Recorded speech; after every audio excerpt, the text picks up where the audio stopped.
Ms. Vanis Fleming, we're ready when you are. Okay, I'm going to call the policy committee to order. First up is public comment. The first public comment period is for agenda items only, and the second public comment period is for any other comments. If I read your name for the first comment period, it's because you said that it's on an agenda item, and if I don't, it's because you said it's not. I'm going to call two people at a time, so the first person can come up and make their comment, and then the second person can sit in the front row so that we can transition through the comments quickly. According to policy 903, public comment, which is limited to 3 minutes, should be directed to the presiding officer rather than individual board members, district employees, or members of the public. For confidentiality and privacy rights, specific comments regarding particular individuals must be communicated privately to the school board and superintendent via email at psdschoolboard@penridge.org. The first person is Mary Lou Ashworth, Penridge staff. And the next person will be Kim Malloy, also Penridge staff.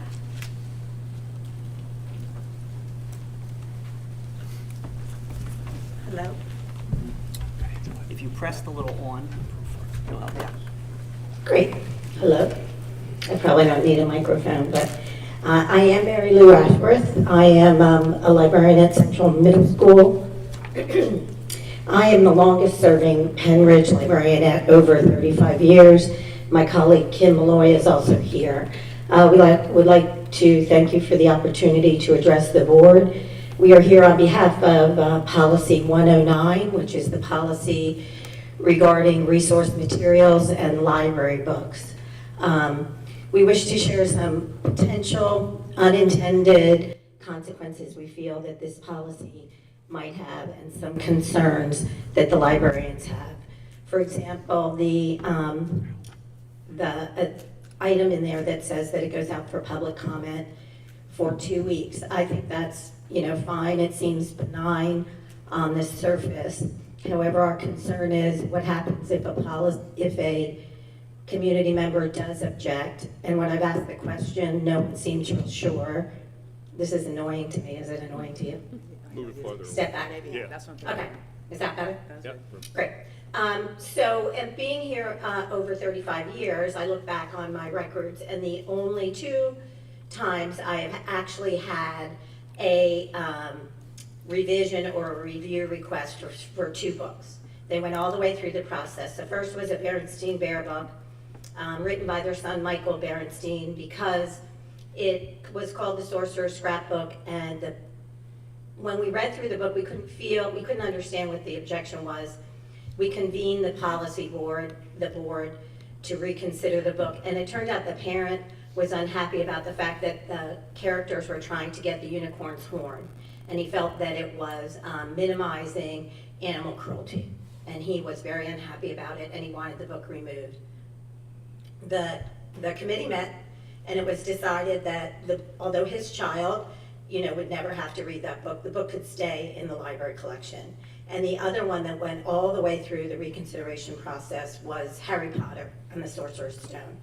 There was a number of people that were upset about the, wizardry and magic and embellishing in that and some of that. So it went all the way through the policy, and again, went for reconsideration with a group that was, put together by someone other than me.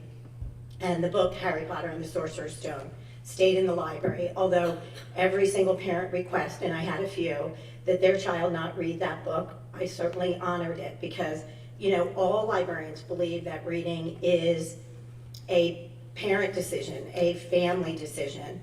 And both books were valuable titles and enjoyed by hundreds, if not thousands of kids in the Penridge School District. They belonged on the shelf. And those are the only 2 formal requests in 37 years that I've ever actually gone through. I have had requests from individual parents about titles. I'm uncomfortable with my child reading that. Can you provide an alternate? Absolutely, certainly. That's part of our job. All requests are honored regarding what is best for their child. Every single librarian believes that. A parent has that right to decide what their child may read or may not read. Mrs. Ashworth, I'm sorry to interrupt. That was your 3 minutes. Could you finish the sentence or the thought that you're working on, please? Sure. We are just wondering, as a group of librarians, how, if there's not an avenue, if we recommend a book that belongs on the shelf and a community member or a parent objects, what is the avenue, or how can we get a book that we believe in our library? 3 minutes goes fast. Thank you. And next is Kim Malloy, followed by Barbara V's, Hilltown Township. And we'll also try to address that when we get to that policy. Hello, I am Kim Malloy. I'm the elementary librarian at Grass Elementary, and I wanted to follow up Mrs. Ashworth's comments. The librarians, and in fact all specialists or encore teachers, spend years getting to know our students. We build relationships with them, often we know their families, siblings, and all their interests. Our goal is for each student to feel valued and accepted as a member of school and the community as a whole. Librarians achieve this very goal via the broad selection of books we offer our student population. Not only do we want the students to see themselves in books, but to learn about a world that may be different from their day-to-day experience. This would allow for a more empathetic and knowledgeable community. Since we spend years building a student and family relationship, it is our hope you understand the skills the librarians possess and trust in us as professionals to best serve our students' needs. As Mrs. Ashworth explained, we have a process in place if a parent has a concern regarding a particular book. I am very, very confident in saying that the students in Pennridge feel accepted and respected by the librarians. Books are not dangerous and knowledge is not dangerous. Every librarian honors parents' requests for books or types of books that they do not want their children to read. We're actually able to note that in our system, and we have done that. Decisions regarding which books a student should or should not be allowed to read is decided or should be decided through discussion between the child's parents and the educational professionals. So I want to thank the school board for listening and the community for listening. Thank you.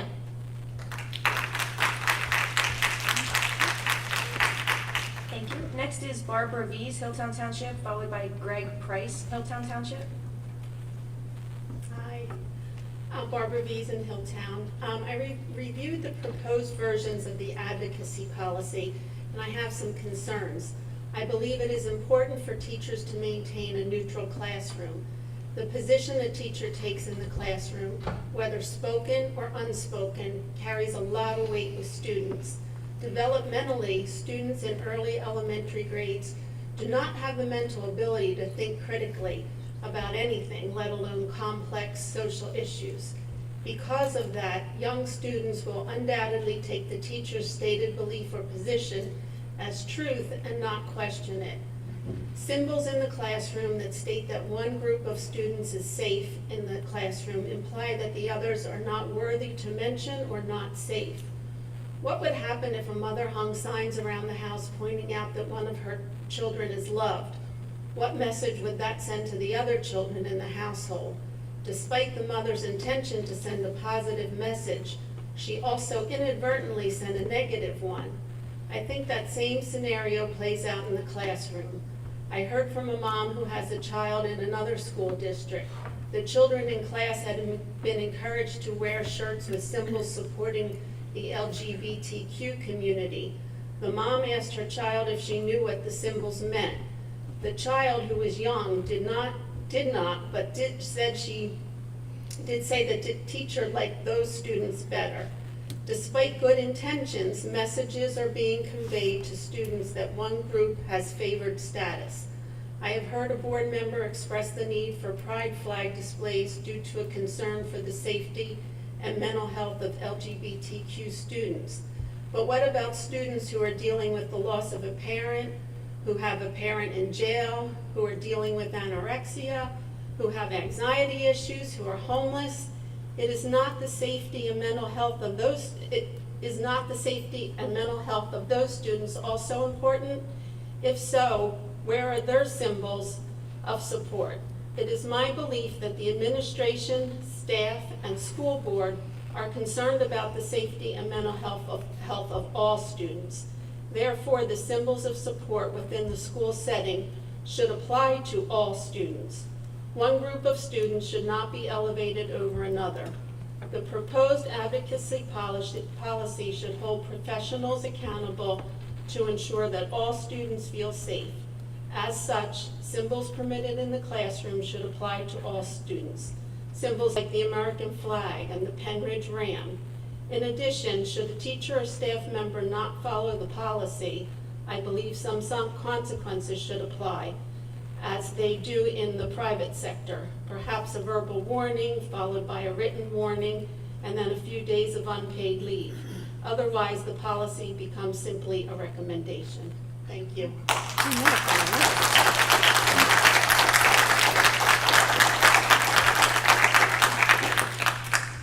Greg Price, followed by Raelian Bash, East Rock Hill Township. Thank you. I'm Greg Price from Hilltown Township. I have a junior in the high school this year. There's been some talk at committee meetings, and I'm speaking on the advocacy policy as well. There's been some talk at committee meetings and in the newspaper about a compromise that pertains to the advocacy policy. Discussion about the compromise was centered solely around one small demographic of students, the LGBTQ community. For all the talk about inclusivity, I haven't heard anyone suggest a compromise that supported all expression. If such a general compromise was being considered, we would have heard comments from the board about the appropriateness of teachers displaying not only pride flags and LGBTQ safe place stickers, but also displaying pro-vaccine signs, pro-life signs, signs promoting distinctions between boys and girls, and signs supporting the rights of girls to have bathrooms free from boys, for example. While those conversations have not been had, rather, the only thing we were hearing from certain board members in meetings and in the newspaper is support for creating a carve-out to enable teachers to share their personal beliefs regarding LGBTQ issues and gender identity ideology. I must stress that the ideologies being presented are beliefs, not facts, which is an important distinction. I respectfully request that the board pass an advocacy policy that prohibits teachers and staff from promoting their personal beliefs in class. There should be no carve-out for special interests. Given the immense influence of teachers, it is important that they remain neutral on policy and social ideologies while in the course and scope of their employment. Would the board please consider having some sort of consequences tied to violating the policy? As the saying goes, you can't unring a bell. Therefore, it's important to prevent the inappropriate activism before it happens. Thank you. Next is Raelian Bash, followed by Amy Bash, East Rock Hill Township. Raelian Bash. I live in East Rock Hill. I'm sorry. Just give me 1 second. It is hard to sit in a room full of people and hear the comments. I grew up in a home where LGBTQ people would not have been accepted. My entire family does not speak to me because I chose to be who I am. I was not allowed to sing at my father's funeral because I'm married to a woman. My son was not allowed to carry the casket because he's transgender. I can clear up something for a lot of people. The reason LGBTQ is what keeps coming up is because that's what's being targeted. It's being targeted because this is really a battle that comes from a very deep misunderstanding. And unfortunately, we're not talking about it. We're just fighting. And we're not coming together and we're not seeing what each other's needs are and helping each other. We're just fighting. And the LGBTQ kids, they do need to feel accepted. You hear how these adults out here speak about them, and you wonder why they kill themselves. You wonder why they don't want to tell you what they're struggling with, because they hear this hatred. I heard it for 40 years before I was able to come out and be who I am. That's why we have pride, because it's really, really hard to walk this road. And like my wife told you last time, we don't want anybody to become gay or transgender. It's not fun. But if you are that, we want to support you. And we just want to find a way that the kids can be supported in the school. Some way. I thought the policy was wonderful. I was so excited when I read it. And I'm just going to ask you to please vote for it. Or if you can't vote for it yet, then let's talk further. But let's find a way to make sure all the kids feel safe and feel accepted, because obviously they're not. The LGBTQ kids are not. They're targeted, just like we are. So please, let's continue to work together. If you don't want to vote for it the way it is, let's keep working on it. But I thought it was good. Thank you.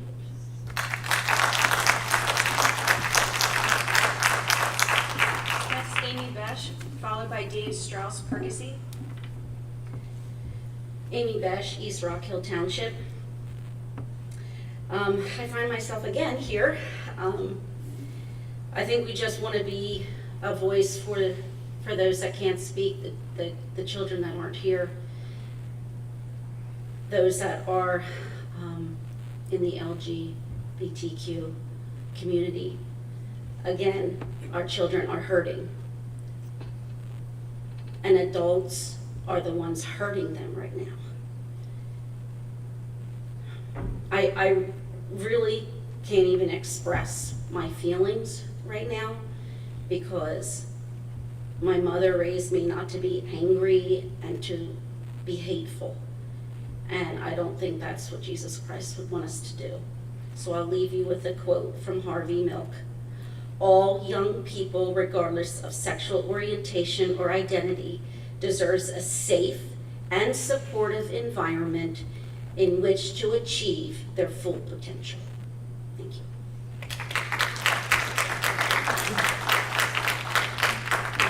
Dave Strauss, followed by Nick Taliska, East Rock Hill Township.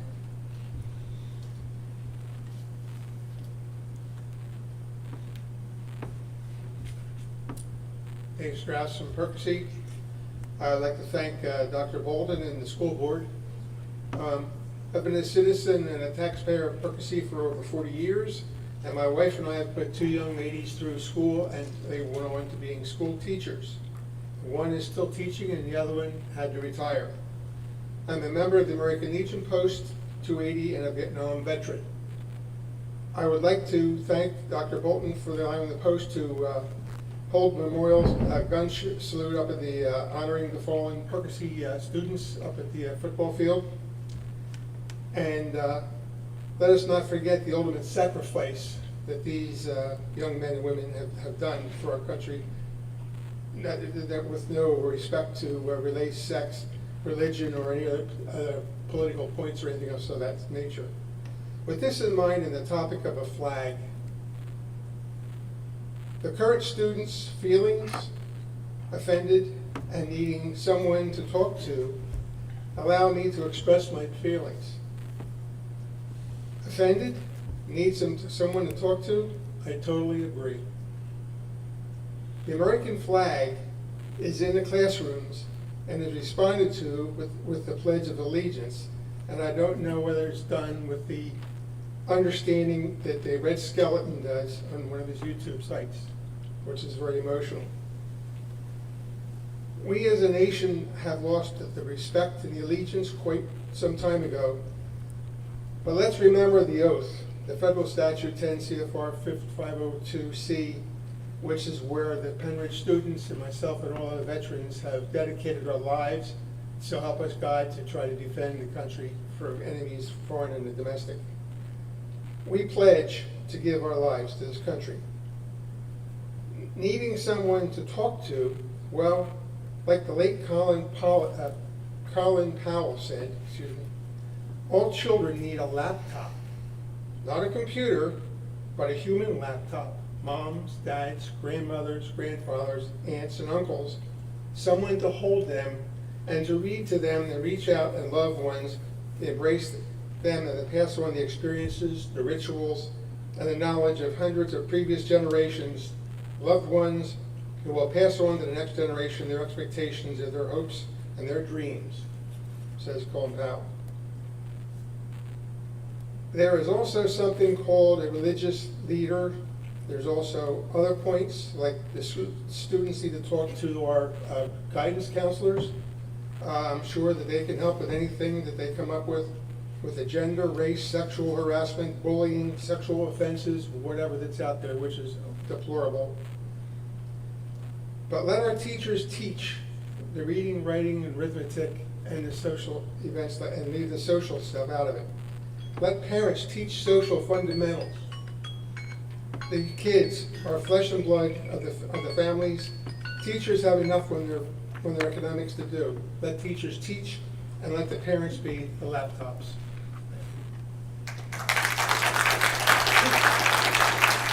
Thank you. Next is Nick Teleska, followed by Matt Carbonara, Percy.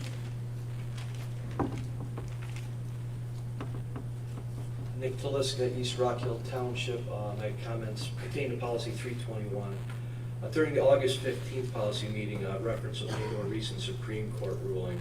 I was curious about it and studied it a little bit. That case, Shurtleff versus City of Boston, and its 9-0 decision seems relevant here. In Justice Gorsuch's statement, he wrote, quote, "Boston's travails supply a cautionary tale for other localities and lower courts," end quote. He later added, and it's like he's talking right to us, quote, "And if your policy goal is to celebrate only a particular type of diversity consistent with popular ideology, the First Amendment is not exactly your friend," end quote. So a distinction needs to be made, I think, between government speech, or the district speech in this case, and individual speech, specifically a teacher's advocacy interests or personal, political, social opinions that are unrelated to the curriculum. A key line about this was delivered by Justice Breyer in the opening paragraph of the ruling. Quote, "But when the government speaks for itself, the First Amendment does not demand airtime for all views," end quote. So the Penn School District unites under the American flag, the flag of the Commonwealth of Pennsylvania, and the Penn flag. We don't fly Canada's flag or display Quakertown's logo and values. So the first question I think needs to be answered is, does the Penn School District, as part of our local government, stand fully behind the LGBTQ brand, safe space emblems, and the like? Is this district speech? Are these Penridge values that unite all the students, like our nation and state's flags and the Penridge brand and themes do? The answer is no, meaning these are not considered district or government speech. The question then becomes, of the classrooms, walls, doors, and furniture considered a public forum? And I don't believe a desk provided by the school, funded by taxpayers, and used exclusively for one individual at their discretion constitutes a public forum. The personal desktop space compromise is being considered as a place for teachers to showcase their personal expressions of belief or advocacy, interests, or opinions on controversial issues is untenable at best. I think it's an administrative headache, it's divisive, it's offensive to some, distracting, and contributes zero academic benefit. And to boot, it probably violates the First Amendment. I understand we're in an era of heightened social awareness and activism, and I like it, I generally agree. It's a lot better than mass apathy and selfishness, but there is a time and a place, as they say, and one thing we can all agree on is that time and place is not during normal working hours at your place of employment in front of young people who are in your presence for the sole purpose of academic progress. It is my hope that Policy 321 is changed, adopted, and immediately afterwards the superintendent requires that all such advocacy-related opinion and belief messaging be promptly removed from all classrooms, doors, and hallways. Thank you. Thank you. Next is Matt Carbonara, and then followed by Ross McLennan, Hilltown Township. Good evening, fellow board members. Matt Carbonaro, resident of Percy Borough. I am here tonight to discuss a couple of things that have perplexed me the last few weeks. The school board has spent a lot of time over several months debating the advocacy policy. I do not believe the board should compromise on that policy. Teachers should not be acting as activists in the classroom while being paid by the taxpayers. It pains me to see certain teachers continue to push personal beliefs in the classroom setting. The classroom setting should be a safe and inclusive space for all students, not just the LGBTQ students. This is not a left or right issue, religious or non-religious issue. Teachers are here to educate and students are here to learn.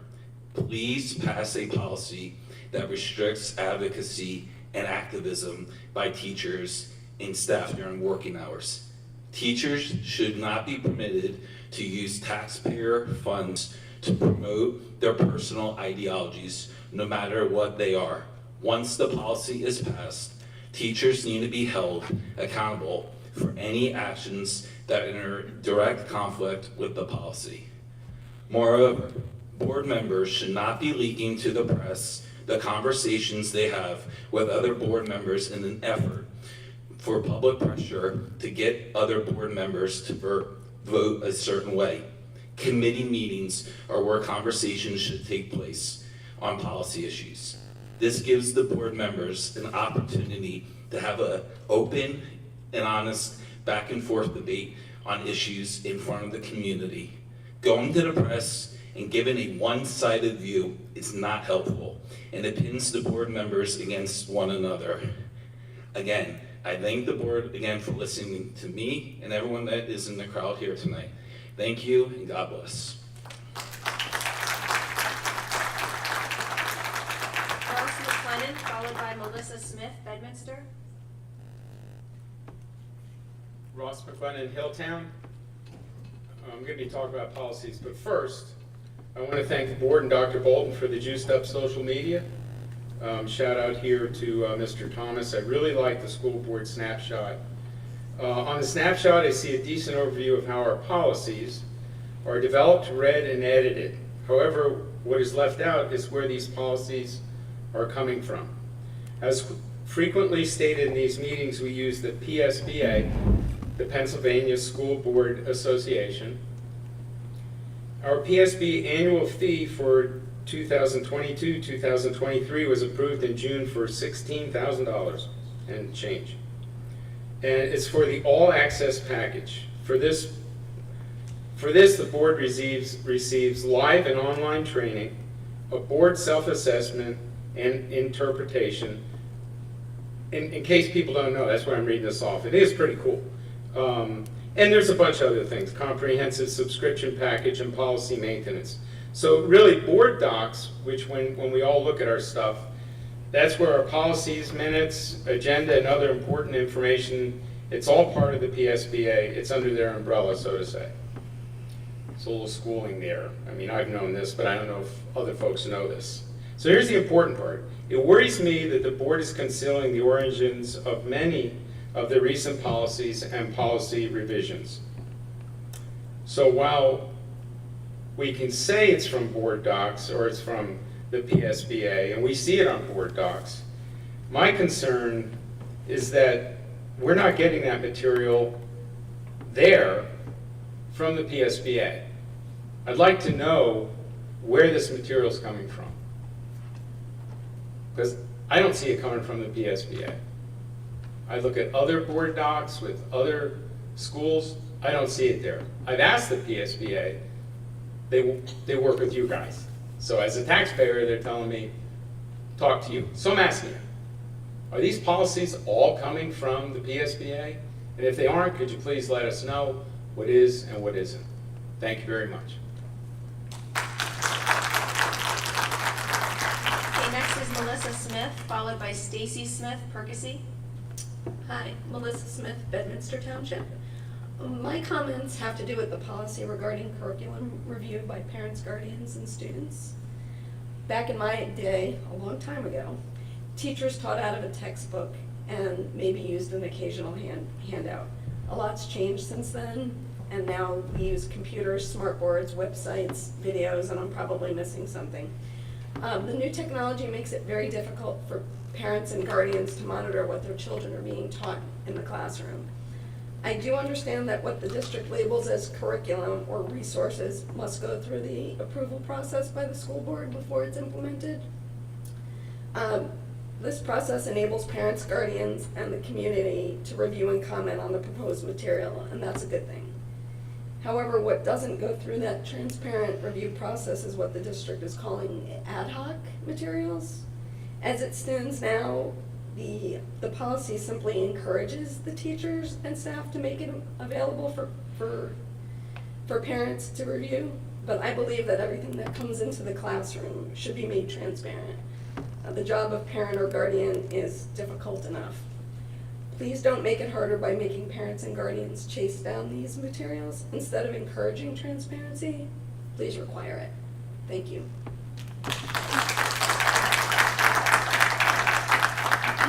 Stacy Smith, followed by April Foltz, West Rock Hill. Hi, Stacy Smith, Percy. I read the revised advocacy activities policy dated September 12th, and I see the suggested language regarding the exemption of displays of items on one's person or one's classroom desktop that represent an individual's personal beliefs is included in the draft. I'm urging you to compromise and approve this language. Safe space stickers and posters simply let a child who identifies as LGBTQ+ or has family who identifies as such know that they have a supportive person to go to. A supportive teacher can help the child feel safe enough to open up, go to the counselor about it, or even speak to their parents, something they may not be ready to do yet. Some of these kids have literally nowhere else to turn because their home environment might be extremely unsupportive or even dangerous. In a place where a lot of people around you can act like you're an abomination, knowing that there are a few places that are clearly welcoming and affirming can literally be a lifesaver. The purpose of safe space stickers, supportive language, flags, etc., is primarily for the LGBTQ+ kids. Most students won't even notice them, or if they do, will simply ignore them. I highly doubt that they would take a sticker or poster as an indication that the teacher would be unsupportive to other students, as it has been suggested by this board. Advocating for one thing doesn't mean you don't support anything else. Do individuals who advocate for people with disabilities not also support people who do not have a disability? Of course they do, and it seems ridiculous to think otherwise. Perhaps in a school where kids go to learn, that could be something that we teach them.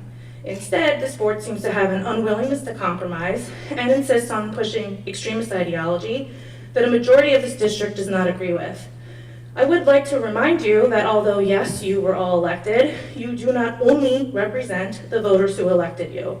You represent every person residing within this district, and that includes all of us who didn't vote for you and those who didn't vote at all, which is about 60% of registered voters. So, if having these simple items on display can make a child feel more comfortable and safer, while having no effect on the rest of the student body, why would we take them away? As a school board director, your primary objective should be the safety and security of the students. But it really feels like, for you, this is secondary to appeasing the handful of people who voted for you that are complaining about something most of them don't really even know much about, or pushing your own beliefs on this district. Compromise is an agreement that is reached by each side making concessions. Neither side of this issue is getting exactly what they think is best, but for both sides, it's better than nothing. I hope you will consider compromise when discussing this draft policy tonight. Thank you. April Foltz, followed by Emily Dive, East Rock Hill. Hello? Is that okay? April Foltz, West Rock Hill Township, and mom of 3 Penridge High School students. I'm here tonight to ask the board a fundamental question regarding the proposed advocacy and dissemination of material policies. My question is simply, what problem are you trying to solve?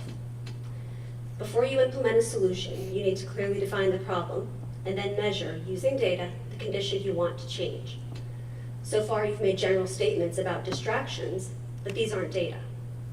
When provided with data in the form of personal accounts from parents and students with valid concerns about the impact of the policies, those have been largely dismissed as unfounded or exaggerated. In a prior meeting, board members referenced calls from parents who were uncomfortable with the day of silence in the high school last year. But this was a student-led activity, and the proposed policy, materials policy, is truly, if it's just about distributing fewer flyers, and the policy is fairly enforced, then that event would still be permitted to occur. In fact, your policy states that school officials shall not censor or restrict materials or student expression just because the views may make people uncomfortable. So again, what problem are you trying to solve? Another board member suggested that a sign in a middle school saying homophobic bullying won't be tolerated might lead a student to think that other forms of bullying were okay. This argument assumes that advocacy on behalf of one group of students or staff, any one group, must come at the expense of all other groups, as though empathy and respect are somehow available in finite quantities. The fact is, empathy is limitless, and to assume that our students and staff are incapable of discerning this point is insulting. The board suggested that a neutral classroom, devoid of advocacy for any one group of students, is the answer to this undefined problem. But asking students and staff to minimize or cover aspects of who they are to ensure neutrality is more likely to be a detriment to the learning environment, as it sends a very clear message that it's okay to be different as long as you don't talk about it. Workplace studies support that both productivity and mental well-being suffer when employees downplay aspects of their identity, race, religion, gender, disability, that are considered stigmatized. I urge you to get past the idea that exposure to someone else's views inherently compromises our own. We can each stand firm in our own beliefs without asking others to compromise theirs. We can join in conversations that challenge to ask us to consider other viewpoints. This is actually a critical life skill that as parents and educators, we should want to develop in our children. I ask that the board please listen to both sides of this debate and consider a classroom environment that doesn't sanitize what makes each student and staff member unique, but instead teaches our students that exposure to and collaboration with people who are different from you can improve the educational experience for every single student. Thank you.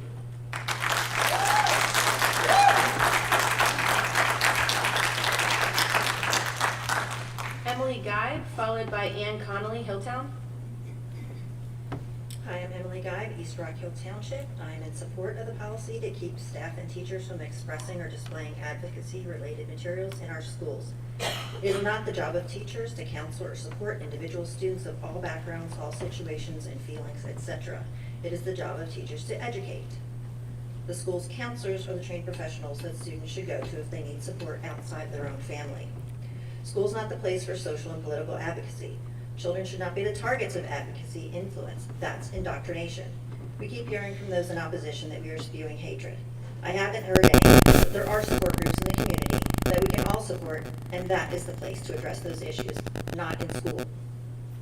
And you can't say teachers can't talk about advocacy topics, but it's okay for them to put symbols on their desks or a person that supports certain ideologies.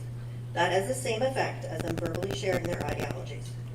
It can have undue influence over the kids. We teach our kids to respect and listen to teachers, and we give them a certain level of authority over our kids. We cannot continue to allow that authority to be abused by a radical minority who don't understand where to draw the line. We must draw it for them. For far too long, we have allowed too much leeway, and this has already led to issues in our classrooms. Please follow the Central Bucks School Board's lead and limit advocacy at schools. Keep the focus on education without indoctrination. I'm not allowed to advocate for politics on company time or at my corporate office, and teachers should not either. And finally, I'm not okay with teachers adding ad hoc materials to lessons that are not approved resources. There's been a dancing around the word curriculum that allows teachers to introduce inappropriate materials to students without admin approval and without parents being informed. Until after the fact when they come home and tell their parents. And then the parents complain and Dr. Bolton says something like, that's not curriculum. And it's too late because we've allowed this loophole to let teachers present whatever they want without repercussion and no parent recourse. Not approved resource material is not acceptable to allow at all without allowing parents to view it.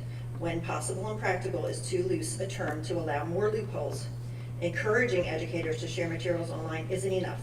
Nothing should be shown to our children that is not available to parents. Thank you. Ann Connolly, followed by Leah Rash, Hilltown. Ann Connolly, Hilltown Township.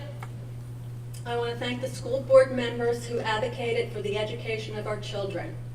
Thank you for all of your hard work, and I stand by the policy in place enacting restrictions on teachers.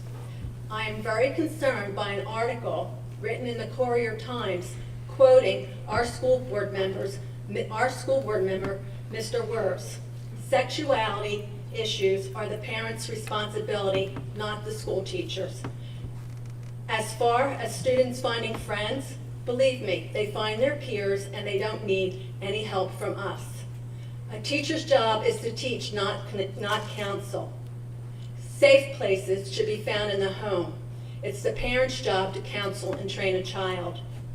If there is help needed, that is the responsibility of the parent, assisted by the guidance counselor or outside help. Just because you don't see, Mr. Wirfs, a quote you made in reference to the rainbow not being offensive to Christians, it is. The rainbow represents God's promise to not flood the earth, not to support LGBTQ. Are teachers allowed to place Bibles on their desks Excuse me, with please be scriptures respectful. posted throughout the room to show support for the many Christians being persecuted? And they are. How about displaying Christian flags or autistic flags that would support them? The next thing we will be doing is placing cat litter in hallways for those who identify as cats. And that's no joke because it is happening in surrounding school areas. I don't believe for a moment that what our school board is doing is extreme. Another quote by Mr. Wirfs, it's quite the opposite. They are protecting our children and providing a safe place for a good quality education. And I'm thankful for that. To allow symbols and pictures displayed on desks, to me, is extreme because it causes division, and there is enough of that happening by the political agenda infiltrating our schools. Stop the sexualizing of our children with rainbow LGBTQ agenda. Why is it necessary to exploit the innocence of our children? Kids should not have to think of that, or do they care? A child or young adult is not a prop to be used for political statements or for showing off that one who is open-minded and hip. The fact that some parents see no issue and support the trend is where the focus of discussion should be. We need to stop with the sexualizing, grooming, exploiting, recruiting, and brainwashing of our children. Let's get back to the basics, reading, writing, and arithmetic. And I thank you for your time. Leah Rash, followed by Stephen Rash, Hilltown. Leah Foster Rash, Hilltown Township. So the mission statement of Pembridge School District is that we are preparing our children for 21st century skills necessary for a successful future. 25% of the human race is LGBTQ. Our students are going to go to college with people from that community. If you look at the projections of race in this country over the next 10 years, the white people are becoming the minority. Our children are going to be in school with black and brown children. They're going to be working with them. I worked for Johnson & Johnson for years. We had heads of department running massive sections, enormous responsibility, and highly respected, who were gay. And no one cared. Children cannot leave this area and be uncomfortable being around people who are different than them. We're really providing them like terrible, no resources, honestly. So I don't think advocating is really putting their own personal beliefs on something. I can advocate for something even if I don't believe it. I just believe that those people have a right to be treated fairly. So I want to talk a little bit about your own policy, again, with evidence to back up your decisions.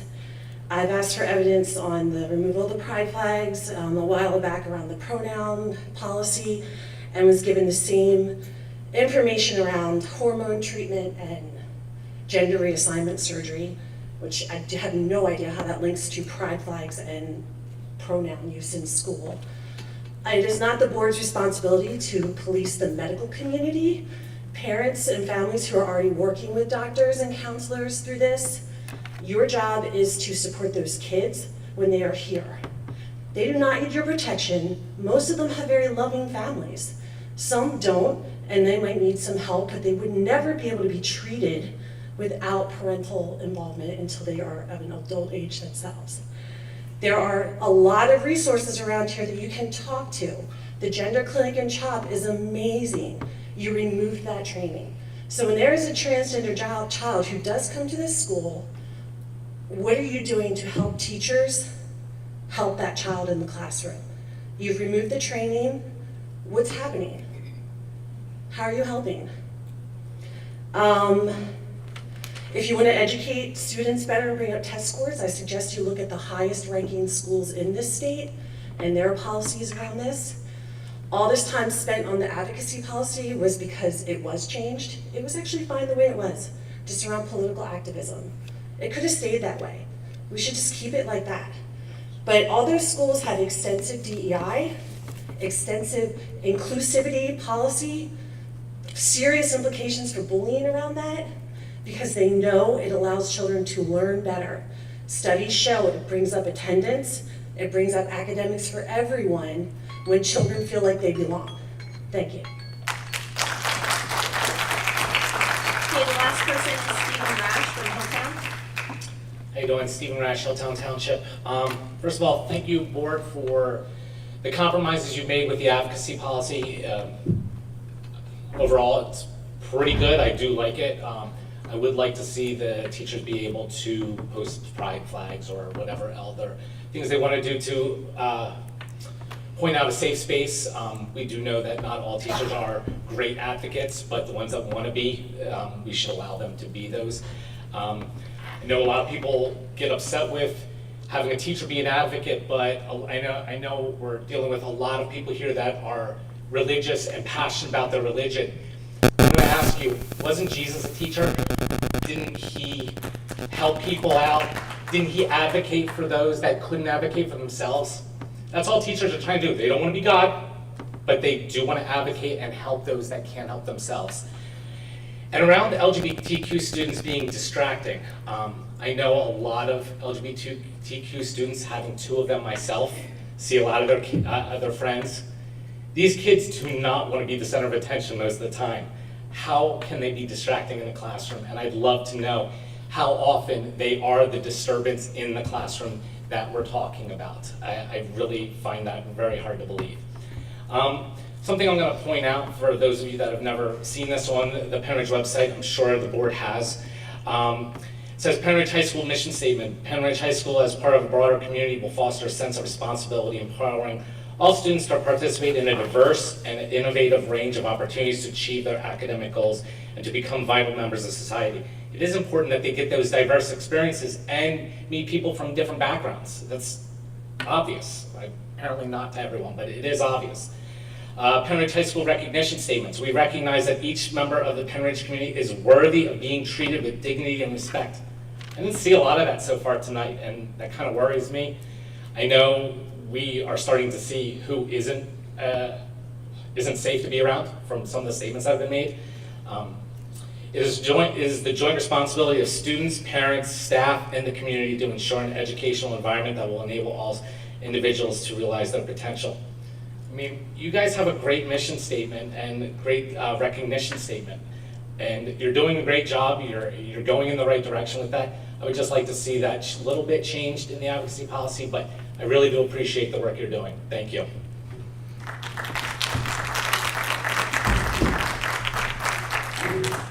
Thank you. Okay, that's I it. just wanted to address one thing, Public comment. just before we start. So someone mentioned about leaking to the press and talking to the press and dividing people. And I'm fine with that, and I'll agree to that as long as everyone on the board, including Joan, who's appeared multiple times on radio. So if you're going to talk to me about it, then I'll talk to everybody. Thank you. Ron, we have a board norm that we established, and it has been the board norm since as many years as I can remember. It was the board norm when Bill was the president. Our board norm is that the board leadership is who communicates with the public and with members of the press. That is our board norm. I am not doing anything in violation of that norm. So I just want to point that out. It is the board norm. It has been. It's not something I invented, and it's something that I do adhere to. So what you are doing, and I wasn't going to bring it up in public, but since you decided to bring it up, what you did actually violated our norm. What you did was to go to the press, and you were carrying out our meeting through the press instead of doing it in the proper forum where all board members can be heard without the press taking what we say and manipulating it. Our board norm, again, is for board leadership to communicate, and it's not for carrying out discussions through the press. It's for communicating decisions that have already been made. It's not for talking to the press about what you hope to negotiate with people or who you think you might have on your side. That pits people against one another. So, with all due respect, I followed the norms as they were agreed upon by all 9 of us, the same norms that we've had for many years. You did not follow those norms. That's all I want to say about that. Well, I would disagree with that, and Well, I'm going to it's leave it at the that, norms. but It's the the norms. norms are not followed by the board president either. Oh, my When heavens. she speaks her opinions of her things, and not just the board. So I'll leave it at that. We can disagree, and let's move on. I just want to say that the idea is that the board leadership communicates on behalf of the entire board, the majority opinion. But board members who have a different opinion are allowed to communicate their different opinion as long as they're speaking only on behalf of themselves. So I'm just saying, I think. And you no, know, and I let know me, what I'm you're gonna saying. interject, yeah. Yeah. No, I do, because we do have that. And I have never stopped a board member, not once. Just did. Have I ever stopped a board member? No, Ron. How about the times that you have asked me, please read this statement that I would like to make. Please read this letter to the editor that I would like to write. I gladly read it. I didn't make any changes to it, did I? I made no changes. Whenever a board member says they would like to communicate something, I say, go ahead. And what do we always say? We say what Mike Miller always tells us. Whatever you say in public, you own. And you own for yourself. I do not speak on behalf of myself and make it seem like it's the board's opinion. The times that I have spoken for the board is when I have shared policies or decisions that we have made, that we have already made the decision. We've made the decision on something. I communicate what that is. I communicate what the majority of the board's thoughts are. But I've never stopped anyone from speaking to anyone. All that's required is that you're supposed to let us know that you're going to be doing that. That's what was asked. Now, I don't know if Ron told Dave that he was going to do that. He certainly didn't tell me that he was going to do that. I don't know if Dave, Mr. Thomas.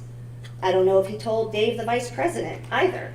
The other membership, or the other member of board leadership. So this is an entirely new idea that suddenly these, that I'm going outside of the norms that we've established, because we're doing the same thing we've always done for many years, and it is what we agreed to when we made our board norms.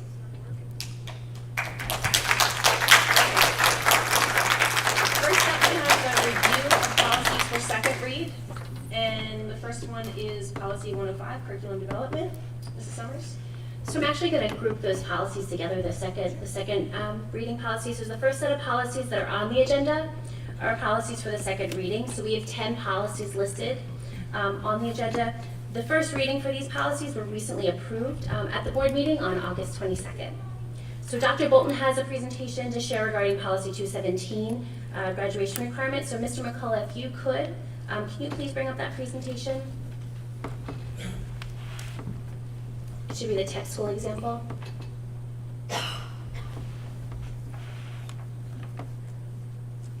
Thank you.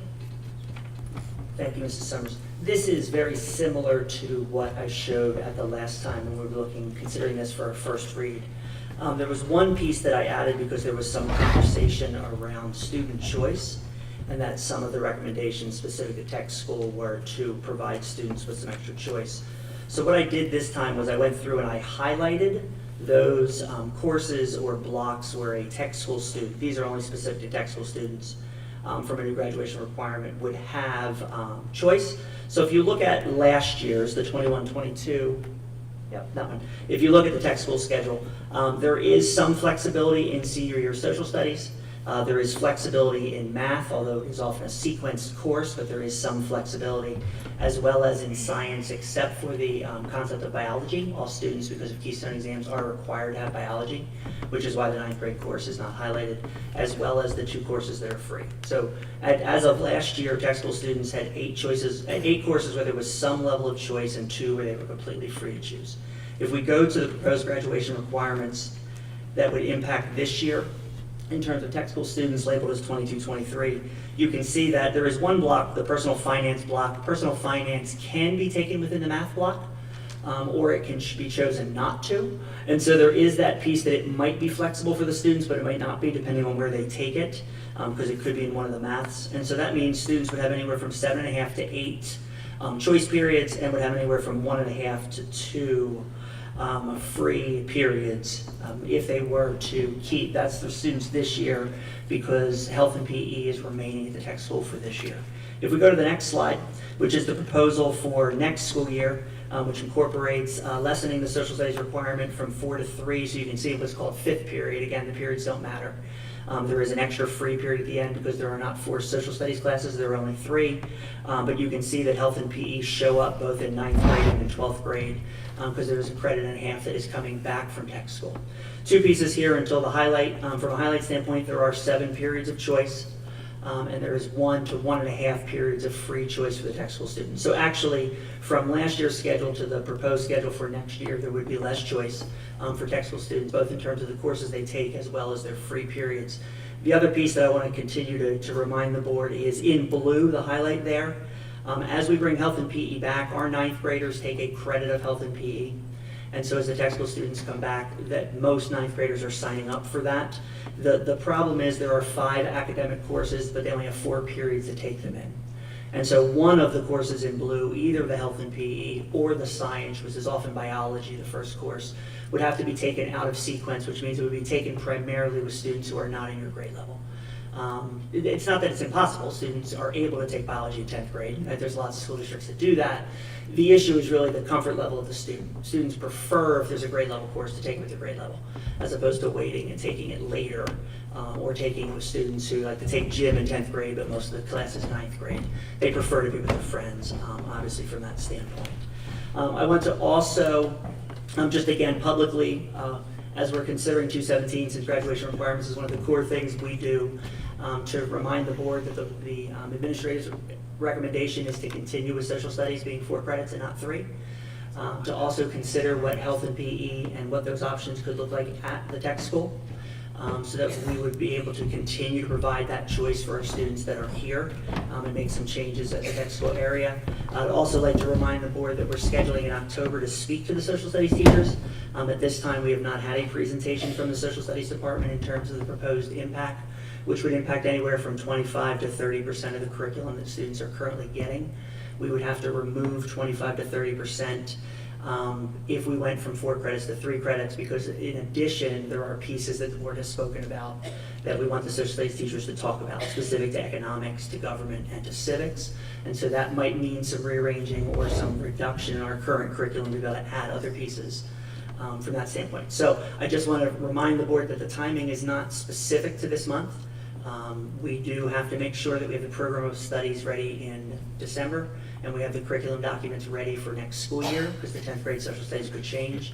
But those things do not preclude us from waiting until October to have this consideration until after we talk to social studies. Thank you. Dr. Bolton, quick question. You don't have anything highlighted for English. Does that mean there's no choice built within English, that those 4 courses are 4 specific English courses? No one has choice within those? Yeah, that is correct. The only options that are choice, and I left this out in many of the school, content areas, if there is some choice from like an AP standpoint. So there are some courses you could take that would be different from other students, but for the most part, there is a general sequence in English that the majority of students take. And I'm looking at Mrs. Raber to make sure I'm accurate. 12th grade's going to be open. So 12th grade is a choice, but that would be, so everybody would get an extra highlight. For 12th grade, yes. I apologize for the error. Okay, thank Add you. one more. All right, and then, do you know where that image was that I had asked to have attached earlier?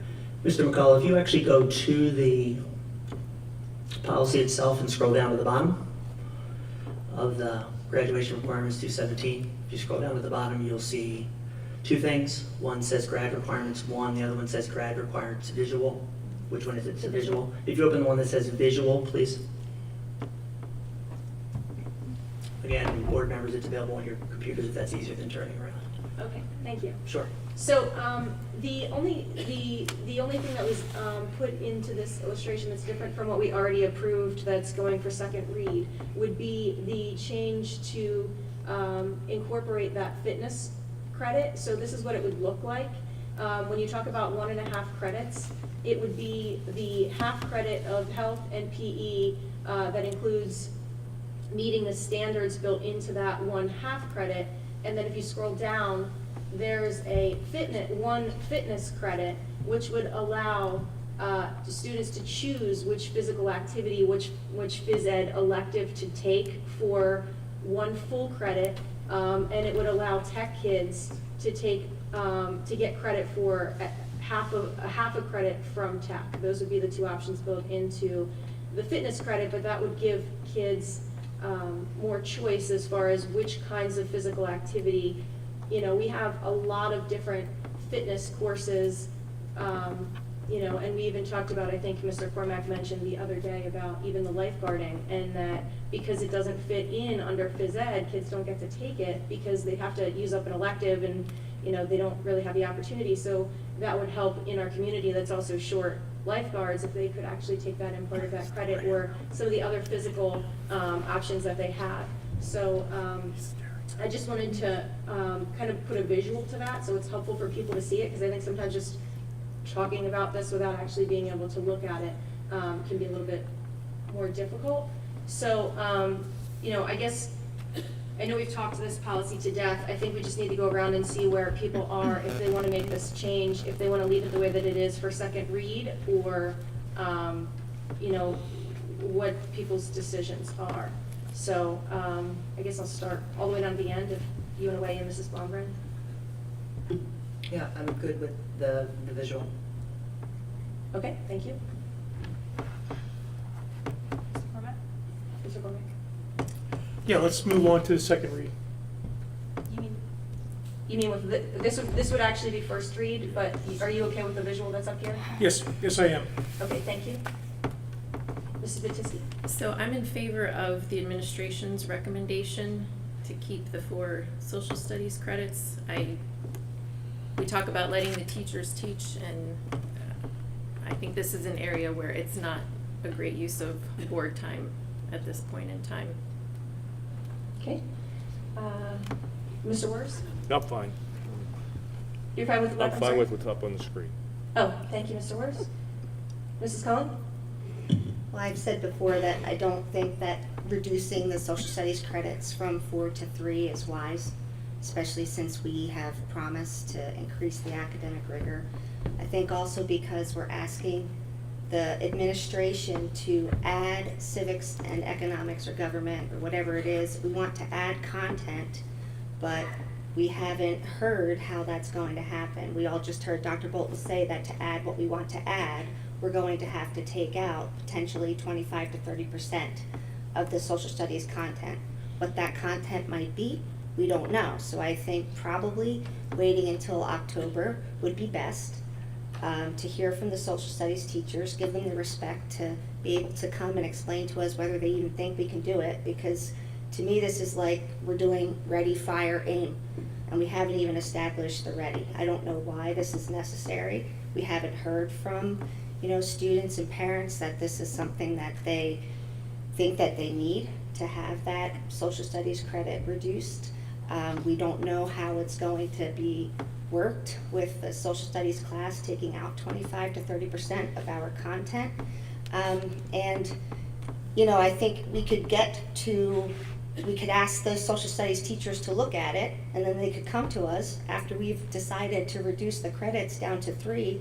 They could come to us and say, well, it's really not going to work to cut out 30% of our content, and then what would we have to do? We'd have to come back and add a half credit of government and civics that we have all already expressed that we want to have added to our social studies content. So for me, in sum, I would just say that, in summary, I would say that we should wait until October to have the social studies teachers be able to come, and even the health and PE teachers to speak to whether or not squishing the health all into 1 year as is being proposed. I've spoken to many of them, and they're not exactly comfortable with the idea of squishing health into just the 9th grade. The kids would be missing that half of health in 10th grade, and there's some subtle differences, they say, to the way things are taught, the way that subjects are approached, and they're not comfortable with the idea of trying to broach those topics with 9th graders who might not be mature enough to handle it. So I would rather wait until October instead of having to do this all over again when we find out that we need to add a half a credit social studies course. Mr. Rice? I'm okay with the visual moving forward. Thank you. Thank you. Jonathan? I'm in support of the administration's position. I agree some of what Joan had said regarding, we've not heard from anybody indicating that this has been problematic. So in some ways it feels like a solution in search of a problem, where we've not really been presented with a problem on it. And also I think the administration is more have their finger on the pulse relative to what classes fit in with our schedule as a whole. So I'd be reluctant to impose my desires onto a curriculum when I'm deferring to the administration to coordinate that. Okay, thank you. I'm good with the visual. I would just say that I think that pathways and choice are the way to go. I think that not every kid has the same plan, and they should be able to make up their schedule based on their needs and not have it dictated to them. I mean, we talk about pathways as if that's this new great thing, but really we're saying, well, your pathway is you can choose between a couple electives. That's not really a pathway. I mean, that's kind of, you know, a little bit disingenuous, I think, to suggest that we're trying to push pathways if we don't actually give them the opportunity to put those choices in. So that's where I would be with that. So, Mrs. Chicken? Yep, I'm good with the visual where it is. Thank you. The other thing, you know, one of the pieces that I had heard as feedback, so that's 6, so we'll move forward with what's up here on the screen. But one of the things that I just wanted to add, some of the feedback that I had heard from other board members as far as how to handle the social studies piece was to make the world history optional as one of the last social studies pieces, and make the civics or political science piece mandatory, so then you would have a half credit of social studies choice. So you'd have the 2 full credits that we already have of the social studies, and you'd be basically swapping out, letting world history be a choice instead of mandatory, and then the civics and a choice of which social studies for the second elective. So I think that would be something to help give some guidance, because typically what happens is the board approves policy, and then the administration brings back a recommendation on how to carry that out. So I think, you know, them working with the teachers to come up with a policy that matches that and bringing that to a curriculum committee meeting, as far as what that looks like, I think would be a great path forward. Were there any other policies on here for second read? First of all, I'm sorry, Mrs. Summers, did you have anything else you wanted to add before I? No, not for second read. Okay. Is there anyone else who had any questions or concerns about anything on the list for second read? Yeah, I do, Megan. 1051, paragraph 7, I would like to see it say that staff is required to post ad hoc materials. I realize that could be a headache in some instances, and maybe Jordan will chime in. She does it anyway. I don't think Souderton requires it, but always does it. I think it's a really important thing right now, given the transparency parents want to see and deserve, I think. I'm sorry, which section? Which was it? It's 105.1, paragraph 7. It says staff is encouraged to post materials. I just think it should say staff is required to post materials. Mr. McCullough, could you open that, please? 105.1, and then it's bullet number 7. Thank you. It's near the end of page 2.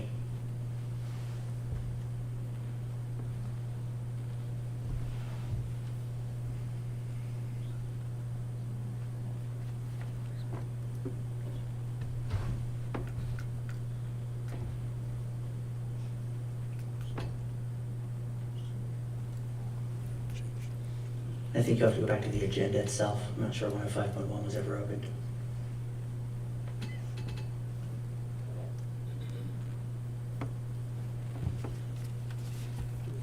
The whole statement is kind of in question, because you could say the staff is required to post ad hoc materials to their online class sites when possible or practical.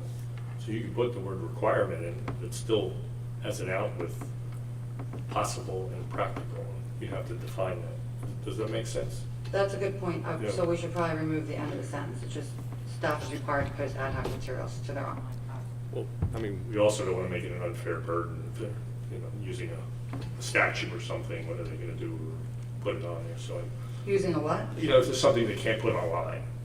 Well, I think we have in here somewhere that Okay. it could be, a link. I'm not saying upload a whole movie, but if you show a movie, you just put a Put link. the link. And Yeah, the I think- parent can watch it or buy it or do whatever they want, investigate it. I know I've spoken to Dr. Bolton about this before, where, like, I teach middle school, so I know we use a lot more, we use Schoology, Penridge uses Canvas, so I know it's easier for the middle school and high school teachers to be able to, like, post those links. Where some of the issues might be for the elementary staff, because they use Seesaw, but it's not as easy to upload materials. So I'm not sure if we could, I don't know, come up with something maybe to help with that, so it's not as difficult for elementary.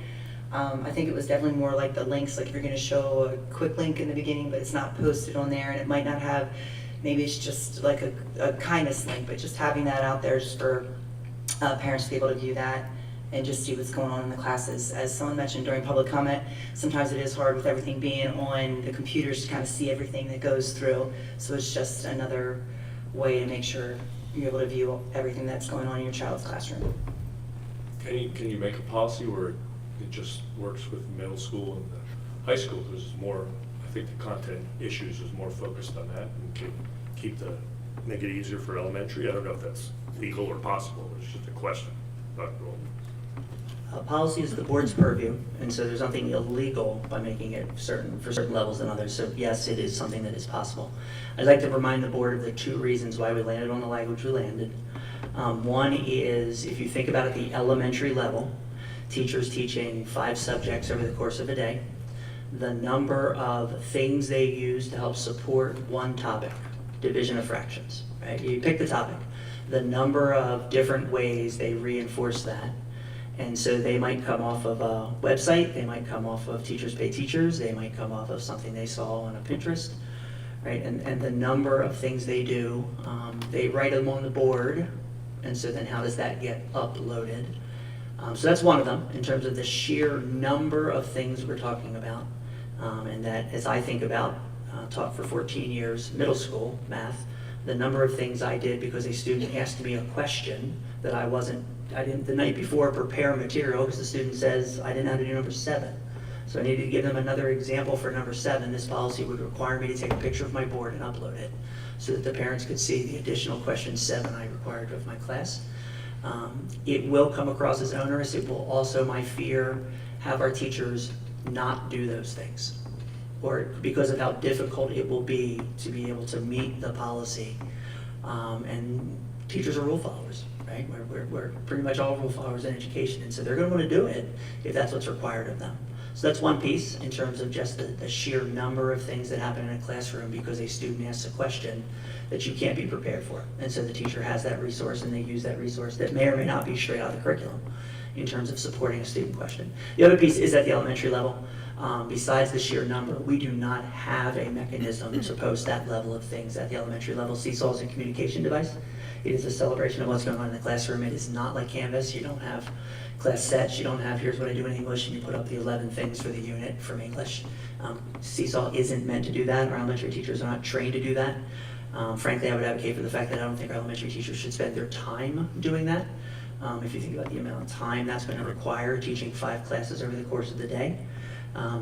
All of the materials, we do say earlier in the policy that instructors shall retain instructional materials in a manner that facilitates an efficient and meaningful opportunity for review for the duration of the academic year.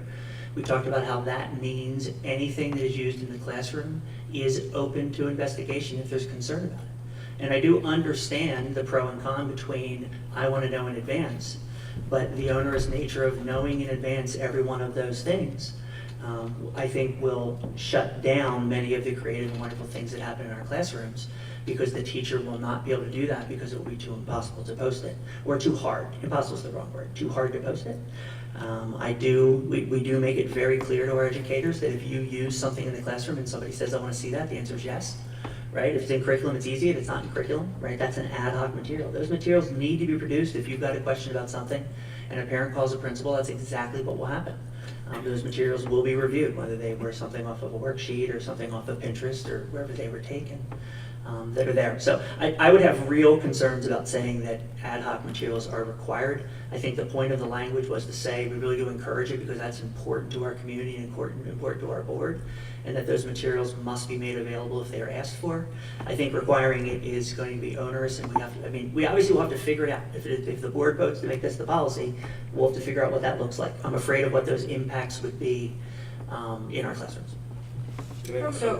From an elementary standpoint, I have a little trouble understanding how that would work, because let's say you're teaching word families or something, and you have a project, and you're making those projects, and then you slide up, you do a little slide in it, or you're moving up and you're making different words with the different letters on the side, and so those kinds of organic projects, I don't know how you would post that up. So like for elementary, I feel like it's a little bit more complicated because they do all of those other things, and I don't know how you would post them.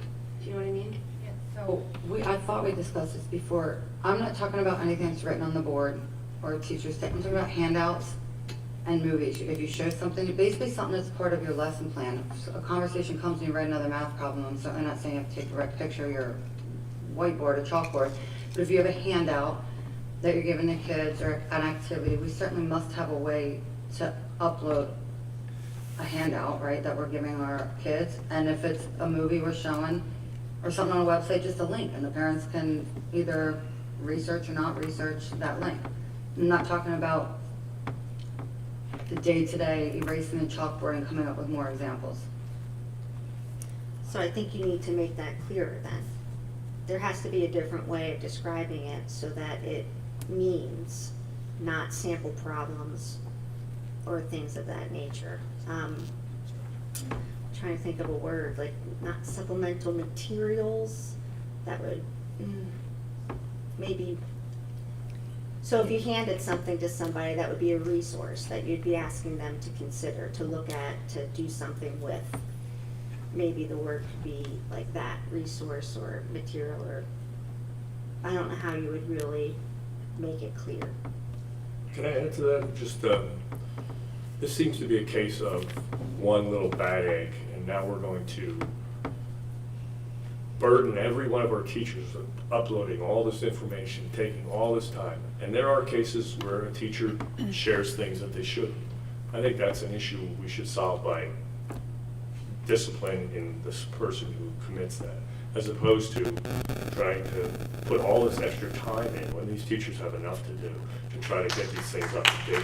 So, I mean, it does happen in school. I mean, we have to protect it, but we probably have a policy in place already that if somebody does that, we need to make sure that they're actually following through and documenting this as any company would as an HR person, so that if it does happen enough times, then it's something that we can act on. but to burden everybody else every day to upload a shot or anything in between, and even trying to distinguish what you would post or what you would not post, it seems like so much added work and for so little benefit.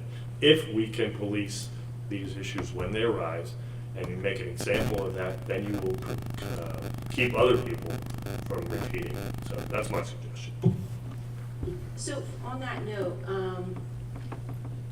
wouldn't you already be covered, like, say there was some kind of content that was distributed that was inappropriate, wouldn't that already be covered in another way?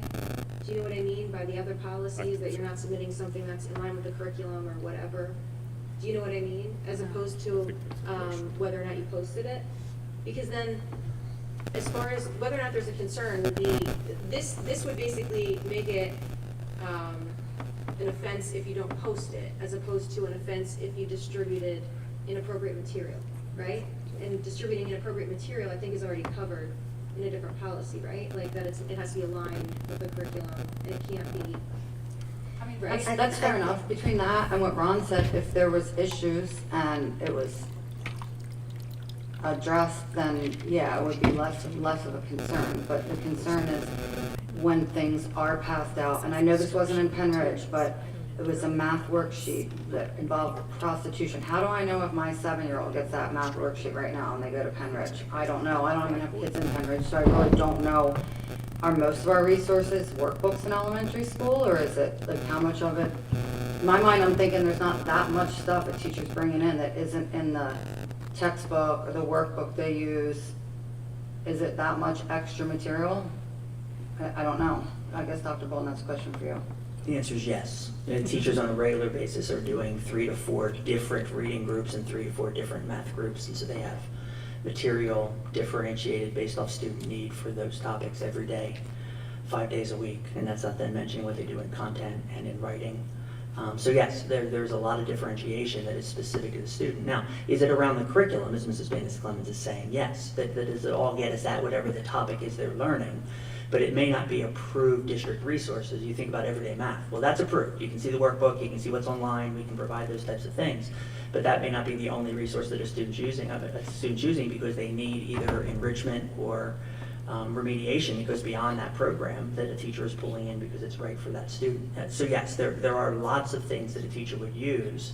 They would all be pointing towards our curriculum. And yes, there is a policy that says, please make sure everything you're using in the classroom has to be dealing with our curriculum. And if it's not, that's the problem in terms of dealing with the issues that occur. Well, but a point that was made, and I guess what Ricky was also saying, is that once the horse has left the barn, like someone's already been exposed to something and the mother, father, whatever, they have no clue that they've been exposed, that it doesn't seem like you're catching those things. So in other words, yes, if someone is found to have done something inappropriate, then you can address it. But maybe you never see so when I listen to comments, that's what the concern seems to be, that there could be something that goes under the radar and just is never seen, like the quiz that we had that was on our, forget the word for our online learning, the cyber learning. They had a quiz on there, and I believe it was on there for a year before a student said, I had to take this quiz, and it was asking me about, my white privilege, and well, it had been up there for a year. So that's the problem that you're going to run into, is that you're not going to have the ability to even know if something's going on until it has maybe persisted and a student says something. So I don't know what the answer is. I would argue that that person who put that up there probably wouldn't post it anyway and would not follow the policy. So those type of things are going to slide under the radar because they're not going to follow the policy if they're really going to be an activist. I just want to be very clear that one example that was just cited was a third-party vendor that had random assessment questions. So that was one random assessment question that came up that fit the content that was there. It was not written by a Penridge student, teacher. It wasn't chosen by a Penridge teacher. It was a cyber program. There was a third-party vendor that had assessments that took from a bank of questions. That was one of the questions that was pulled in from one assessment in that piece. I'll just reiterate again that I feel like for middle school and high school, already posting things. I know, Ron, you were saying that it's a burden, but it's honestly not a burden to upload things. You do that every day when you're doing your lesson planning. Again, I can't speak to the elementary level, but I wonder if there was a way that we could distinguish it, because if you're doing your small reading programs with different resources and tools or different math problems to help a student understand a concept, that's not what we're necessarily talking about. It's more like those, it might not be approved curriculum resources, but it addresses the curriculum, because usually like in math you have units and it goes with a unit. So I feel like I wonder if there's a way that we could distinguish it, like if it's outside of the curriculum purview of whatever, you know, we have the big ideas, we have different things, like if it's outside of those things, I'm not exactly sure how it would work for elementary, but if we could maybe more specify. But if what Megan was saying, that it's covered in 109, maybe for the resource materials, then maybe we're covered that way. And I know, Ron, you said that if a teacher's doing that, they'd be doing that anyway, but that's where maybe then as a board we can discuss later some things, how we put in place, how we deal with those situations to try to, you know, eliminate that with some other kind of discipline, if that is the case. I just want to add one more thing. That sometimes I feel like as a board we try to police everything and try to find a way to figure these small things out and put restrictions on everybody. And I don't think that's right. I think the teachers overwhelmingly are good. They follow it. They're not going to advocate. They're not going to put things on there. They may accidentally do that, like a third party. That's a mistake that can be dealt with. But why would we want to burden teachers? They're not looking for more work. They have enough to do right now. Why don't we just monitor what we have, and then if it does become a problem and there's 50 of these situations in 1 year, then I would say, let's take another look at it. If we have 1 or 2, that's nothing, there's no reason logically to want to burden every teacher, making them spend an hour a day to try to keep this policy up. Maybe it'll take 10 minutes, but I'll tell you what, they don't have 10 minutes to spare. So that's my viewpoint. Ron, and to your point, I want to say, I'm not trying to burden the teachers. I understand that this is a really tricky situation, but parents are asking for transparency, and there's a reason we're having this discussion, because throughout the country it's happening that bizarre things are happening in schools, and if it's once or twice, that seems like a small percentage. If it's your 6 or 7 year old, it's Oh, wow. Hey! Right. I'm sorry. Okay, we're gonna need to make sure that we're controlling ourselves. If we're not able to do that, we're gonna need to ask you to leave, okay? Sir? And I got a group over here that are just battering right in my ear. Yeah, they really haven't started talking. At some Okay. point, Thank we you. remove people. Back to my point though, we're having these conversations because things have happened, you know, and 90% of our teachers are great, probably 99% of our teachers are great. It's happening across this country, so I don't know the solution, but I understand we can't burden the teachers, but we also, I think, have to come up with some way that your elementary school, because it was made at a public comment not long ago. The problem really then is a 6 or 7 year old, do they even know that that shouldn't have been spoken about? Like, they don't even recognize yet maybe that they shouldn't be seeing this. If I had a kid in elementary school, I'd really want to know what they're seeing throughout the day, and again, to Ron's point, you have a teacher who, you know, writes it on the chalkboard and is just going to do something, then that's going to be a discipline issue. But the bulk of what they're doing and seeing, I'm thinking there has to be a way that the parents can see most of that. I don't know how many resources they use. It sounds like a lot. There's no database where the teachers or the parents can see where they even pull from, or that's a question, I don't know. Obviously, curricular materials are available online, but they're already available online, right? You can find everyday math, you can see what the normal units are, right? So the vast majority of what happens is yes, but there still are lots of things in every classroom, in every one of our buildings, doesn't matter whether it's elementary, middle, or high school, where our teachers are doing what's right for the kids in front of them, and are using the materials to get at the content, right? And the content may not be taken out of the textbook that is approved for that course, but it is related to the content, and it works to make sure that the students are learning that. So I continue to be concerned about, like Mr. Wurz said, in terms of the level of work we're placing on our teachers when the avenue to be able to review materials is in place currently. So I just wanted to add that okay, if it's a national issue, which it is, I look at statistics a lot, and I just want to know how many instances we've had at this school in the past 5 years, and I know you may not have that answer. Is this a relevant issue, meaning it happens 20 times a year? Or do we track it and find out how many complaints we get in this school district? Because I don't care about the other districts, they have different situations. But this one, if it's 50 a year, I'm willing to do something about it, I think. But otherwise, I don't think we should put the burden on it, so, but I think that's it.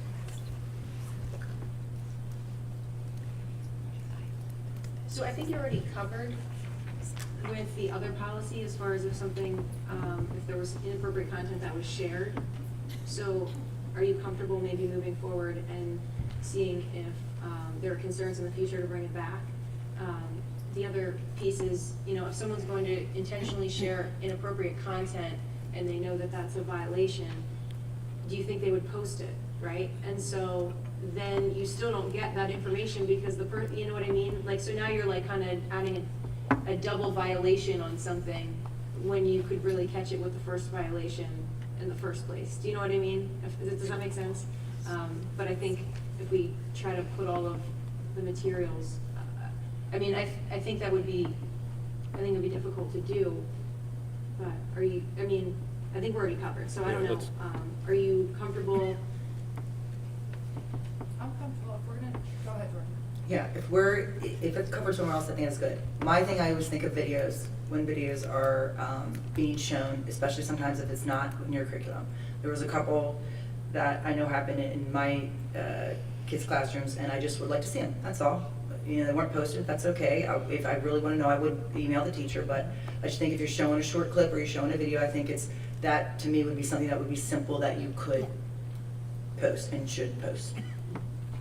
Is that something that can be done, you know, if there's like a recurring, Dr. Bolton, is that something that just, even outside, you know, without maybe detailing it in here, if there's videos that are shown every year, that there's a list, right? There's a list somewhere that says, these are videos that I use every year in my classroom for a certain topic or whatever, that's posted somewhere, or in a syllabus or something. We have to talk through in terms of from a department standpoint, that's definitely a conversation we can have.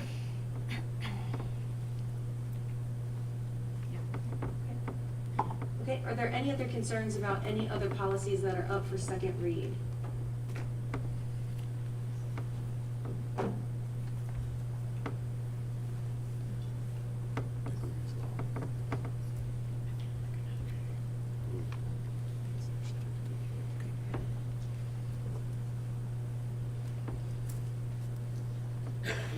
Okay.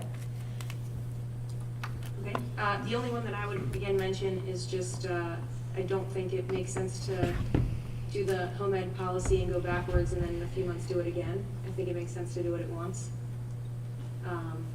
And fix it and move on, so it's in line with the law, because again, we don't get to choose what the law says. And we already had, the attorney already gave us a policy that reflects those legal changes, so we could easily just pass it and move on and then not have to have another meeting revisiting this policy again. I just think that that's common sense, but if other people don't speak up and have concerns about doing that as well, then we'll move on. So. I don't think it could hurt to actually have the draft form ready and actually kind of be in step 2 to be a final phase. I mean, we're not actually there, but I mean, what can it hurt when PD and PSBA comes down with their ruling and their wording? We can adjust what we have from the draft form that we got from Mr. Miller. So you can pass the form for the version for Mr. Miller, and then we can always change it if there's a If we have problem a in the draft, I future. mean, I hate to keep revisiting these things 12 times. Right. That's why the IT guy didn't jump in on the last question, because one problem solved, they could have solved it, but I'm not gonna jump in and solve all those problems. That would be. Yeah, I just think, I agree, I think it just makes sense to fix it now, and then we don't have to have the policy come back again in a few months. And the likelihood, it's not even really gonna have that much of an impact, but on very many people. That's 2 people. Does anyone else want to move that draft that that our solicitor, who is an attorney, so he knows what the law says, wrote? I don't think we need PSBA to tell us what the law says when our attorney can. I thought the one thing we said was the policy we have right now is what the law is in effect currently, right? So what we're trying to, going on to passing would be how the law is currently. What you're trying to propose is how law is going to be, correct? The law, it'll be enforced next school year. Right. So what we're doing right now is what's enforced. Yes, we're also changing the policy. It seems kind of silly that we're changing the policy in reverse too. Why are we even changing it at all then if we were gonna wait? Why are we taking wording out that says may allow kids to get services, when next year we're required to, just because we haven't before? It doesn't really, it seems like we're going backwards and duplicating effort for no reason. And I don't, most people aren't even using those resources, so it just seems kind of silly that we're going through this whole big charade rather than just passing what the law says it's going to be. I don't want to belabor, I don't know why we're going to have the whole conversation that it doesn't seem like there's a lot of interest in, but if you pass the policy now, that would trigger some things that we may or may not be ready to implement. The reason why I would prefer to wait is because the law is set to go into effect in the next school year, and I think that is deliberate so that schools can prepare, because you don't actually know. I mean, you might think that there might not be that many people that want to take advantage of what that law is going to provide, which we've already covered. We all believe that taxpayers should have access to those resources, 100%. That's not the question. The question is the school district ready and able to accommodate people who might come in the door wanting those services now if you pass that policy now? So for that reason, I think it's prudent to just make this adjustment that brings us into compliance with the law as it is. And then when the law goes into effect, we'll use this year, we are using this year to get ready, to anticipate that there are taxpayers that are going to want to take advantage of those services that the law will allow them to take advantage of. But for right now, I would just leave it be. I agree. So if you're saying leave it be, then should we not even, No. I guess the point is, you're saying we Leave are it- in compliance with the well, law. no, I don't- So I when you think say we leave need it to be, make- you mean leave it be as in not change it and then change it again? No, Or I'm the- saying advance what we have here, the second read, advance it, vote on it, be done with it. Have the school district prepare for those people that are going to come and want to be accommodated, as they should be. We can prepare and let it go into effect next year. It won't take us very long. If it's the law, it'll be a very quick policy, first read, second read. We can do it as fast as we want and have it be in place. You do know that you could actually put language in it that says, in effect next year, so that you roll it out next year, but then you wouldn't have to have a policy meeting voting on it again to change it again, but. I mean, I'm okay. I mean, to me, it would make a lot more sense to wait for the social studies, not to beat a drum, but to me, it would make more sense to talk to social studies teachers next month, since it's, something that is more immediate and probably more important to get that nailed down. But this, it's no big deal to just later say, here's the template, here's the law, bam, we change it. Can we, I think we spend more time discussing this than it would actually take next year to change the policy. So I can't do this, but I'd say we should move on. I would agree. Are there any other policies under second read before we move on to first read? That's okay.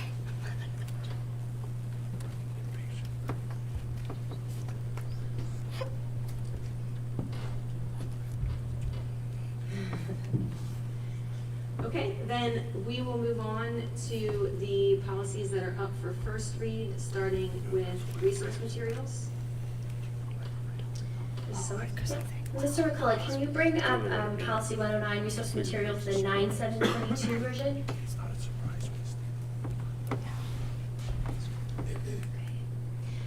So as you see, I want to just clarify the different color text that you're going to see within this draft.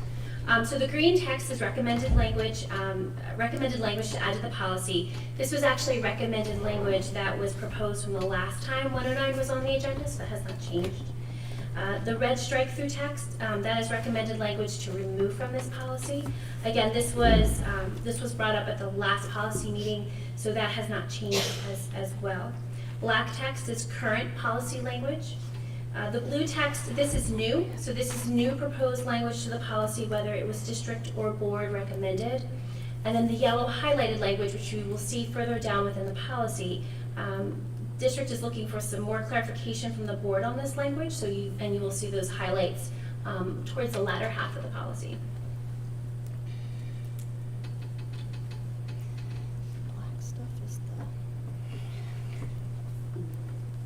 I'll just speak that I'm in favor of the added blue language. I think it gives more of a specific, clear, concise about age-appropriate materials and what is sexual explicit material versus implicit. It goes into elementary, middle, and high school. As far as the highlighted versions, I feel like they're pretty, some of those words I had to look up myself, but I feel like they're pretty self-explanatory with the definition. A lot of this verbiage is what Central Bucks had already passed as in place for their resource materials. I think it just keeps it a more clear, concise. I know the librarians spoke earlier about some of the books that they had to review, and with like the Unicorn Horn and Harry Potter. Mine is not so much with issues as that, it's just more the age appropriateness. And I appreciate that you say that once parents say, I don't want my child to read this, that you're 100% on board with that. I think that's wonderful. I think it goes back to the fact that if they're already exposed to it, and then maybe the parent doesn't know, and if it would be age appropriate. I know you guys get tons of orders and it's hard to go through all of them, but just having more of specifics with some of the books that are coming in to make sure that they're just age appropriate, especially when it comes to explicit sexual content. I also am on board with the 9/7 version, that I think it had pretty clear definitions that, I guess there'll always be a debate, or always could be a debate, but I would think this wording would narrow it down pretty easily. I'm not sure the question about what's highlighted. Jen, what are you saying? You're asking us to clarify what we mean by that? How about if I go there, because I was the one who asked for the highlight to be there, coming out of conversations with librarians. First of all, I just want to let you know, as we say, as we go through this, the librarians have been key to talking about their role and how important it is to them that the libraries have collections for students to use, and they don't want things that are inappropriate for the students that are in front of them in terms of what that looks like. And so they have been key to this conversation. When we showed them the blue language, because the blue language was new from last meeting, the elementary and the middle school librarians looked at it and said, yeah, there aren't any books in our libraries that we wouldn't look at anything that apply there, so they fit. Now, I want to say at the same time that I think our librarians do an amazing job, and just saying age appropriateness and have them looking at the categories and talking about, I think is the way that's where the policy was proposed, and that's where I think that our professionals are able to do that job and do it really, really well, and have. There have been almost no challenges of books the time that I've been here in terms of my 5 years. When we looked at it, though, the question becomes in terms of when things are not defined. So if we go to number 3, middle school. Chester, if you find middle school, because that has some highlights. Yeah, that's it. So if you look at A, B, and C do define fairly clearly what you're talking about, right? When you say visually or visually implied depictions of sexual acts or simulations of such acts. Not that those things would be in our middle schools, but that's a little easier to define in terms of visual depictions of nudity, unless it doesn't have to do with classical works of art and things like that. When you get into the next paragraph and it talks about the deprioritized sexual content that is permitted, so there is some level of sexual content that's permitted. The hard part comes if the words don't help them define what that is. And so when it says materials that do not contain other sexualized content, and so what is sexualized content? To some people that might be kissing for a 6th grader, to other people that might be more sexual to a 6th grader because it's not defined. Non-explicit or implied written description of sexual acts. Again, what is a sexual act? as well as an implied depictions of nudity. And so if it says that, his shirt dropped to the ground, is that an implied depiction of nudity? It would be different in every house as how they would read that in terms of the definition. And it would need to be in context of the book, in terms of what is age appropriate. And the reviews are out there to say, what is the content? What are the areas that people are looking at for that to be appropriate? So the concern is the yellow pieces just are not as clearly defined, and I'm afraid it puts our librarians in a situation where it's going to be, well, I think that's implied nudity, why don't you think that's implied nudity? And that we get around the arguments around the words as opposed to the content of the books and the books that are being considered from a library standpoint. And so the highlighted pieces are just concerning from a standpoint of I don't think they're well defined. If you get into the definition of sexual acts, which is in number 5, and if you're a child in the room, please turn your head, because there's words in here that I can't believe were even shown on a screen out loud. And the reason we highlighted those, not that we can't define those terms, right? Those terms are definable in terms of what that means. I believe that the state code, that 18 PS Code 3101 Section 3, does define sexual acts, and so it's referred there without having to put the words in policy. So my wondering was whether we really need to have those words in our policy. It's not like those things are going to be in our library books, and so if we want to leave it in the policy, that's fine. I just looked there and I went, okay, I'm not quite sure, because the definition has that, so if any of those things showed up, we can say, hey, that's bad, but I think everybody knows that that's bad. So that was the only reason. That isn't because that's not clear to us, it's just when you read it, it didn't read like the rest of the policy, it just kind of stuck out. That's it. So that's what we meant by the highlighted pieces. We would encourage that either they come out or that they be redefined to make sure that we have a better sense for what we're talking about from that standpoint, because then both the high school and the middle school end with parent consent must be obtained, right? Any material permitted but deprioritized sexual content. Well, if deprioritized sexual content is not clearly defined, then how do we know what the parents have to give consent to? How do we know what to ask the parent for consent for if we don't know what that is? And so we're putting our librarians in a piece where they're going, well, what is that? Is that this? Is that not this? And so that's the concern of the highlighted pieces. To answer for the piece about materials that do not contain other sexualized content, that part that you highlighted, it was more so if there are a couple books that maybe have similar theme, but one has less implied nudity, that would be the one that you would go with versus the one that has more of the implied. It was more about, if you have maybe a similar book but has less of that, that might be the better one to go with to put in the library for our kids. So that was where that was more to, I understand there is going to be a level of subjectivity. That's why I think listing it even with those things with the 18 PACS Code 3101, that's why I think it was more listed to put those things in specifically to help define some of that. But I know that there will be some level of subjectivity within it.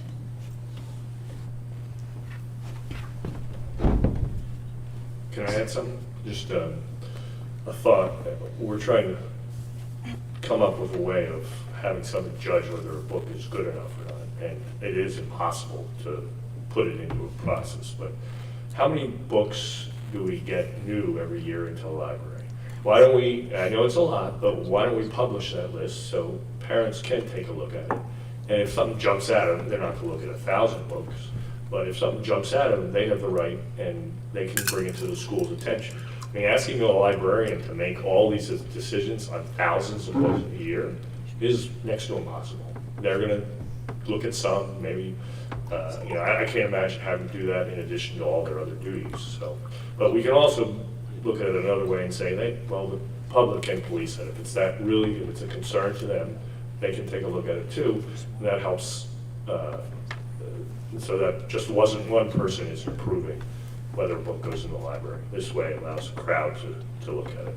So the policy does actually require it to be posted for 2 weeks. Okay, but so that is is it in there. okay?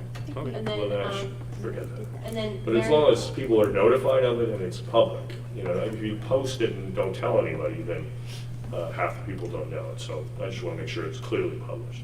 And to Mary Lou Ashworth's question at the beginning, as far as the process, if a parent was to challenge or a community member was to challenge a book, what does that mean? I think was her question. My thought was that it meant that the administration then reviews that book to see if there's any content that maybe was missed or wasn't picked up to see if there are any concerns, and then, makes a recommendation one way or the other based on, taking a second look. Because I think the idea was that sometimes there's like those big allotments of books that come in where it's like, well, at least that's one of the things we talked about, that there were sometimes there's these, like you order a whole allotment and it comes with all these books, and then it would take a long time to go through, so sometimes they don't know what's in all of the books. And so if it's posted, and maybe it was one that wasn't, didn't jump out, that if they found something and then everybody saw it and was like, oh, you know what, yeah, I wouldn't want that in there. That was kind of, I think, the idea, that then the administration would just take a second look and make sure there was nothing missed. I think that was but correct me if I'm wrong, I just wanted to make sure that we answered her question because she asked at the beginning. We do the administrative regulations, which is also attached to this policy. Now, the language in the administration regulations has not been adjusted. The language will be taken straight from the policy and it will match in the ad regulations. We haven't changed it in the ones, if you're looking at it and ask why the language is different, it's because we're like, we'll just change it once we know what the language is. But the process for that review is there. Now, that's not often the first step, right? Because if someone were to call a principal and say, I've got a concern about this book, the first thing we would do is encourage a conversation between the parent and the librarian to make sure they understand what the book is, right? Have you read it? Why did you pick it? Right? To have an adult-to-adult honest conversation about what that looks like. There then is a review process in place where there's a whole team that comes together and makes that recommendation. It's not just an administrator. To Mr. Wurz's point, there is a whole team of people that would gather to kind of talk about it. They would read the book first, and then they would gather to talk about that piece. And there's time limits in there in terms of how long they have to make their ruling and ultimately what the appeal process looks like if the parent doesn't agree and things like that. So, but there is a process in place in the ad regs. So just so you don't think I'm crazy, that was what we were told happened when there was a book in the high school, was that it was part of a big allotment that came in, and because sometimes they'll order an allotment of whatever, and then they don't necessarily go through all of those books that are in that allotment, and that's how we ended up with an inappropriate book. So that's what I meant. That's just not typical. Oh, okay. I can't speak to the high school, the consortium does do that. But pretty typically, librarians handpick and hand select. My only question was, and I think you answered it, I'd like to be able to order the books, and then if a parent has a question, I have no problem if it goes through the review process. I just wasn't sure, do I still order the book, or I don't, or how does that go? So we can work through some of those ad regs. Thank you for answering my question. Dr. Bolton, did the administration have a position on trying to modify the highlighted terms, or you were just saying you wanted clarification but didn't necessarily have a clarification of your own on that? Well, I think from my standpoint, I don't like squishy language when it's in policy, and so I think my recommendation would be to remove most of it, because the other pieces that are defined clearly get you there. I do understand, as long as everybody's upfront with the fact that if we have squishy language in a policy, there's going to be subjectivity in terms of what does implied nudity mean to you, and what does it mean to me, and what does it mean to the librarian or whoever else is picking the book. From that standpoint, and so we're going to have some of those conversations. I think the good thing is, first of all, let me keep saying over and over again, there have not been loads and loads and loads and loads of concerns over what our students have been pulling out of the libraries. And so there have been no formal reviews since I've been here in 5 years. So no one has said, I want this book removed, and we've had to go through a formal review process to remove that. That has not happened since I've been here. That doesn't mean there might be things that somebody gets and they said, I want to understand that. And so we have the conversation about that. We have a review process to put in place. This process wouldn't preclude the other 99 books from being ordered. If it's an order of 100 books and there's one, we can order the other 99, get them through the process, and then take time to review the one. Because we're obviously going to have to order to bring it in to review it anyway, because the team needs to be able to review it, so you have to have it in front of you to be able to do that. So we're going to need that. We just wouldn't put it on the shelves until it went through the process. There is one other suggestion, I think, just to make sure it matches. If you look at the end of the high school, which is the language 2 paragraphs before where we were in middle school, it talks about visual depictions of nudity. It also references that in middle school, but in middle school it actually does say what's not included by that. So in middle school it says visual depictions of nudity not including diagrams for educating about anatomy for science and health instruction or breastfeeding or content related to classical works of art. For some reason that language wasn't put in the high school one.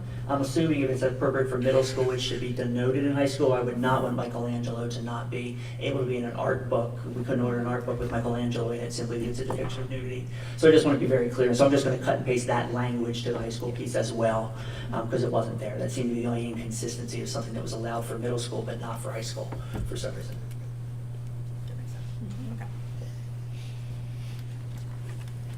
Okay, should we start down there and work our way down so we can get some direction on where we go, Mrs. Barber? you can start.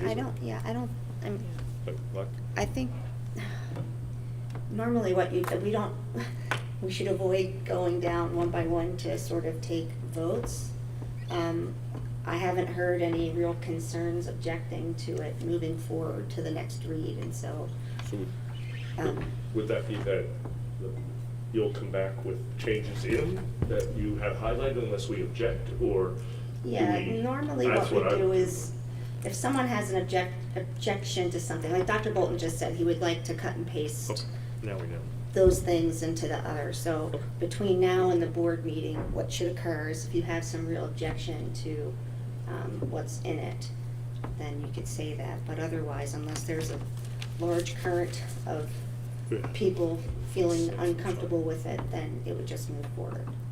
Okay, that sounds good. When you say move forward, I'm not clear on that's what I'm trying to figure out, what you, because So Dr. Bolton this gives is- one opinion, and then there's other opinions, and I don't know who shares those opinions, yeah, that's no, why we no, pull the no, board. what he said and was then if we can all a majority of agree the board sends right now. whichever version forward to a vote at the board meeting, that's usually why we do that, and that's What- how we've done it for What years. Dr. Bolton said was, if we can all agree that the language is squishy and that squishy language can mean that there might be interpretations that have to happen. That's what I heard him say, and I didn't really hear anybody say, well, no, we want to have it be, explicitly stated. So that's what I'm talking about. It's just like a general consensus is what you're building at committee meetings. Okay, so you seem to know what the consensus is, I don't, so can you let me know what the consensus is so we can move forward? Because I'm I'm just- not clear what the consensus is. I mean, if you're not allowed to vote, Yeah, you're not allowed to vote. so we're not voting, so you could ask everybody their Yeah, we- thoughts, but that's, We but if polled the board, nobody's and talking. then a majority of the board Please moves don't something forward interrupt from me, committee please. to the Please board. don't interrupt me, I'm not done yet. So, half the people haven't said anything, so I'm assuming they're okay with it. And if there's two people objecting, that's fine. Then, but if we have a consensus by nobody speaking, I think we should move on, because he said he's gonna take these things out, and if we have objections, we have another month or whatever to figure that out and let them know. But we don't need to debate it up here, because we're still coming back again. So this is not a vote at the end, so I've said it. Okay. Okay, so again, can someone tell me what the consensus is? I'm not clear. What I've heard is that that there was not concerns outside of the only conversation we really had was around the highlighted pieces. And so the administration will take a look at the highlighted pieces to see whether there are ways that we could make it less squishy. But if not, then we will remain the language in there, and then we'll put a first read forward for the board. The board obviously can give feedback prior to that. They could also give feedback at the meeting.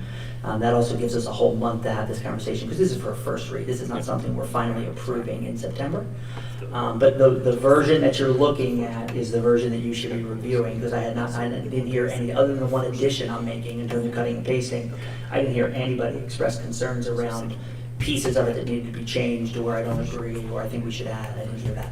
So we would be moving this forward as is with the blue language, but you are going to look at whether or not you have suggestions for replacing the highlighted language between now and the board meeting for first read. Is that what you're saying? That is what I heard. Okay. Sorry, to clarify, I'm sorry. It will go to a second read? Yes. We'll go to not back to another first read. So the first read, second read thing is always very complicated. Yeah. The first read doesn't happen until a voting meeting. And so this is a conversation around a policy. We seem to have some level of consensus. We will draft a policy that comes before the board September 27th or whenever the board meeting is. The board, at that point, will consider it for first read, because you have to do it publicly at a vote. There must be a vote of it. We can't vote tonight. And so everybody would vote in September, assuming there's a consensus to move it forward. It then would be discussed in October again if people want to, like we have the second read list here, some we discussed, some we didn't. If there was feedback from the community, that gives them a month to be able to provide that. And then assuming there are no major changes, you can always correct typos, you can move language around, you can clarify it. But the law says as long as you don't make substantial changes, the following month you consider it for second read, which is really a final approval. And so if there is nothing significantly different between now and then, this is the version of the policy that will be considered in September for first read, and then considered for approval in October. Okay. Okay? Okay, just one suggestion, what you had mentioned about that definition, you can easily just say, as defined in this code, and not, then it's defined in the code. You don't have to actually spell it out, because you've listed the code. So, I mean, I would suggest that if you want to go in that direction. Okay, so if there's no objections, we'll do that? Yes. Okay. Please. Next is student discipline. So policy 218, student discipline. So this policy was brought back to first read just based off some additional legal language that was provided by Mr. Miller. Nothing else about the policy has been changed, just some updated legal language. Okay, are there any concerns about this policy moving forward? Okay, then we'll move this one forward for first read. And then we will be moving to the advocacy policy. And we actually have a guest who has come to help us propose an all-inclusive version of this policy to help us roll out that two of our alumni have worked on together for you. So welcome our guests to come and introduce this new idea to you. Hi, Remy.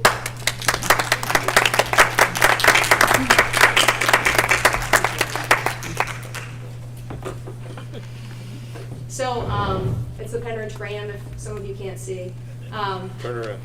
So, Walk over. you know, I've had a lot of conversations with people all over the community, and, you know, I think a lot of people think that this policy has two sides, but it's interesting. I don't think it has two sides. There's actually so many different opinions on this from and opposite opinions within the quote-unquote same side, right? And so one of the things that you know, we had our recent alumni put together is this poster, which Dr. Bolton, if you could put up on the big screen. Mr. McCullough, the image, please. And you can kind of pass this down.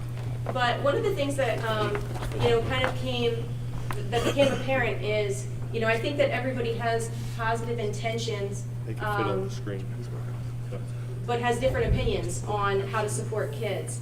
And it's interesting because the feedback I got isn't necessarily all of the feedback that you necessarily get when you come into these, you know, these meetings. For example, I spoke to a lot of people in the LGBTQ community who said they don't want a spotlight, they don't want a flag, they don't want to be treated differently, they don't want attention.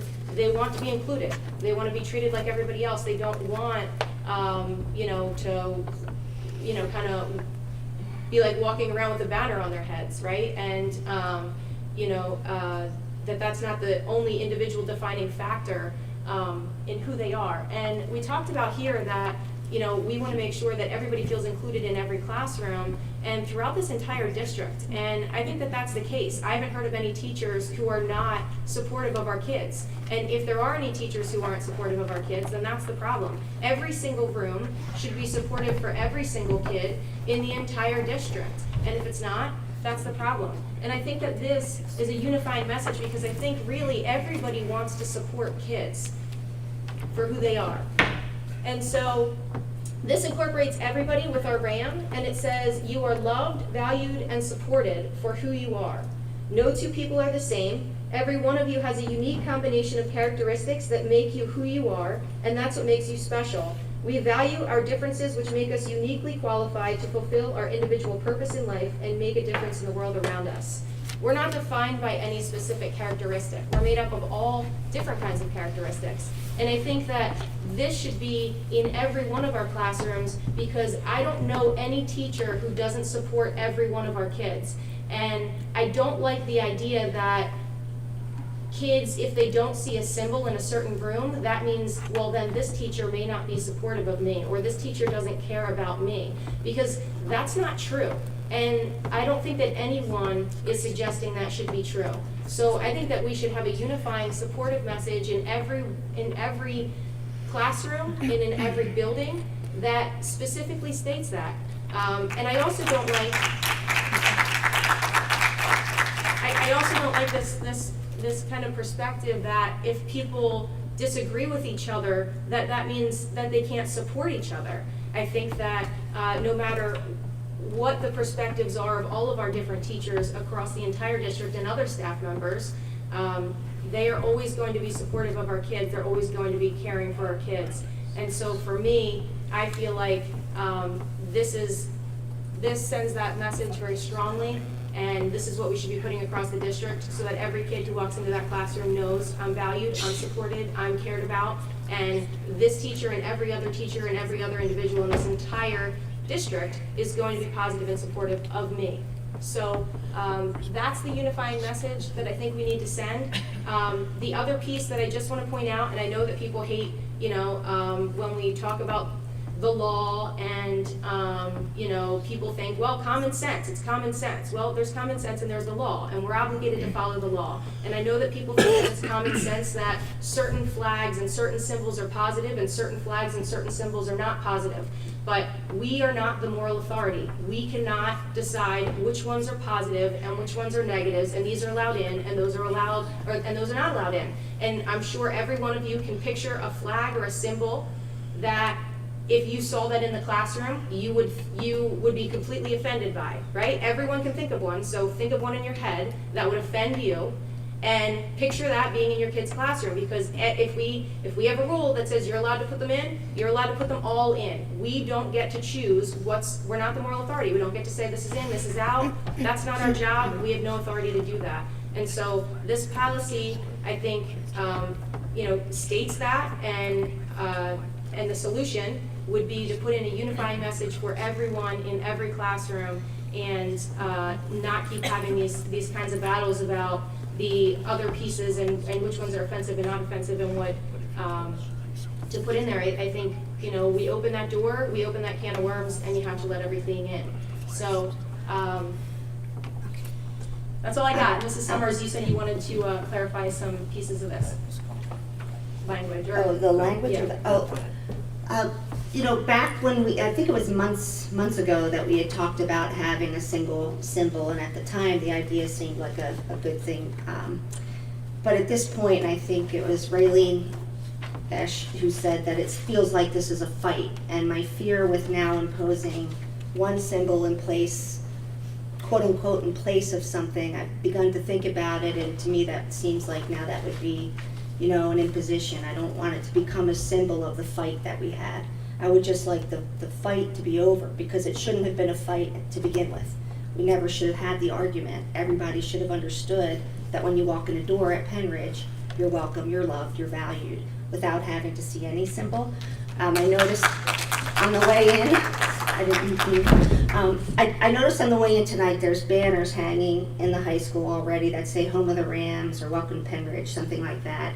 And I was thinking about it earlier today that Penridge teachers, if we want to talk about giving people flexibility and autonomy in their classrooms, I would just like to say have your room welcoming to all people, and you can look at it with a critical eye as an adult, as a professional. You can see, do I have things that might be taken a certain way? Do I have a welcoming space? There's millions of different Penridge swag that you have that you can get. When I was here for back to school night, I saw a little ram up on a whiteboard or whatever. So I would just encourage teachers to make the space welcoming in a general Penridge way. And I don't know how giving the symbol, would it be optional? If it's optional, then is there going to be a message sent that someone doesn't have? I'm saying, or if it's required, then we are now imposing something on people. So in my mind, I would just like to leave it open to professional adults to make that discernment for themselves, to decide that their space is welcoming to all people, and really just put it upon yourself to look at your space, think about it critically, put yourself in the place of a child or an adolescent and how you might feel, And certainly, because I was school spirit, trick it out with all the Penridge swag that you want, but it doesn't have to be anything in particular in my mind. So I don't think it's a symbol, it's more of a statement, and just an Yeah. all-inclusive statement that we're supportive, that everyone is supportive of everyone. So that's kind of, you know. Yeah, no, Can I add I'm in- not. Can I add in there, just, I agree with the overall concept. I think something like this is good for the kids, but I would like it to be developed by the kids, by the teachers, and those are the kids, those are the people who know what's going on here. If the board wants to send a message, it should say, you come up with a motto. They can do it, they're much better at it than the adults are. They already know how to coexist with everybody. They could put something together. That would be easy to sell to the kids. And that's what we're trying to do here. So I like the idea of having a motto. That's Penridge motto. I think that's a great idea. But I don't think I'm qualified to put those qualities that we think are in that. But I think our kids and our teachers could. So I will leave it at that. So I would just like to add that we do have a motto and we do have values. I think they're great ones, and I don't think we have to reinvent them. There is a version of the policy, and I just want to read the opening paragraph because I think it frames nicely what we're really trying to do with the policy. Let's put it up on the board. Yes, the 8:15. Mr. McCullough, the one that says 815 revision 2. Right. It's one of the attachments. It should start with a highlighted paragraph. Nope. 815:22. 320. Yeah, all the way down. Talk 321. I keep going. There you go. And then that bottom. Yep. That's the one. Thank you. So it opens by saying neutrality in both curriculum and classroom instruction is paramount to creating an atmosphere of inclusiveness where all students, regardless of their beliefs and opinions, feel welcome. Because personal beliefs about political, social, religion, sexual orientation, and gender identity are often deeply personal and of supreme importance to many members of the school community, staff members should not advocate their personal beliefs in the classroom. And then this is largely the policy we started with. There are some words highlighted in there that were added. But this is essentially the policy that we've been working with from the beginning.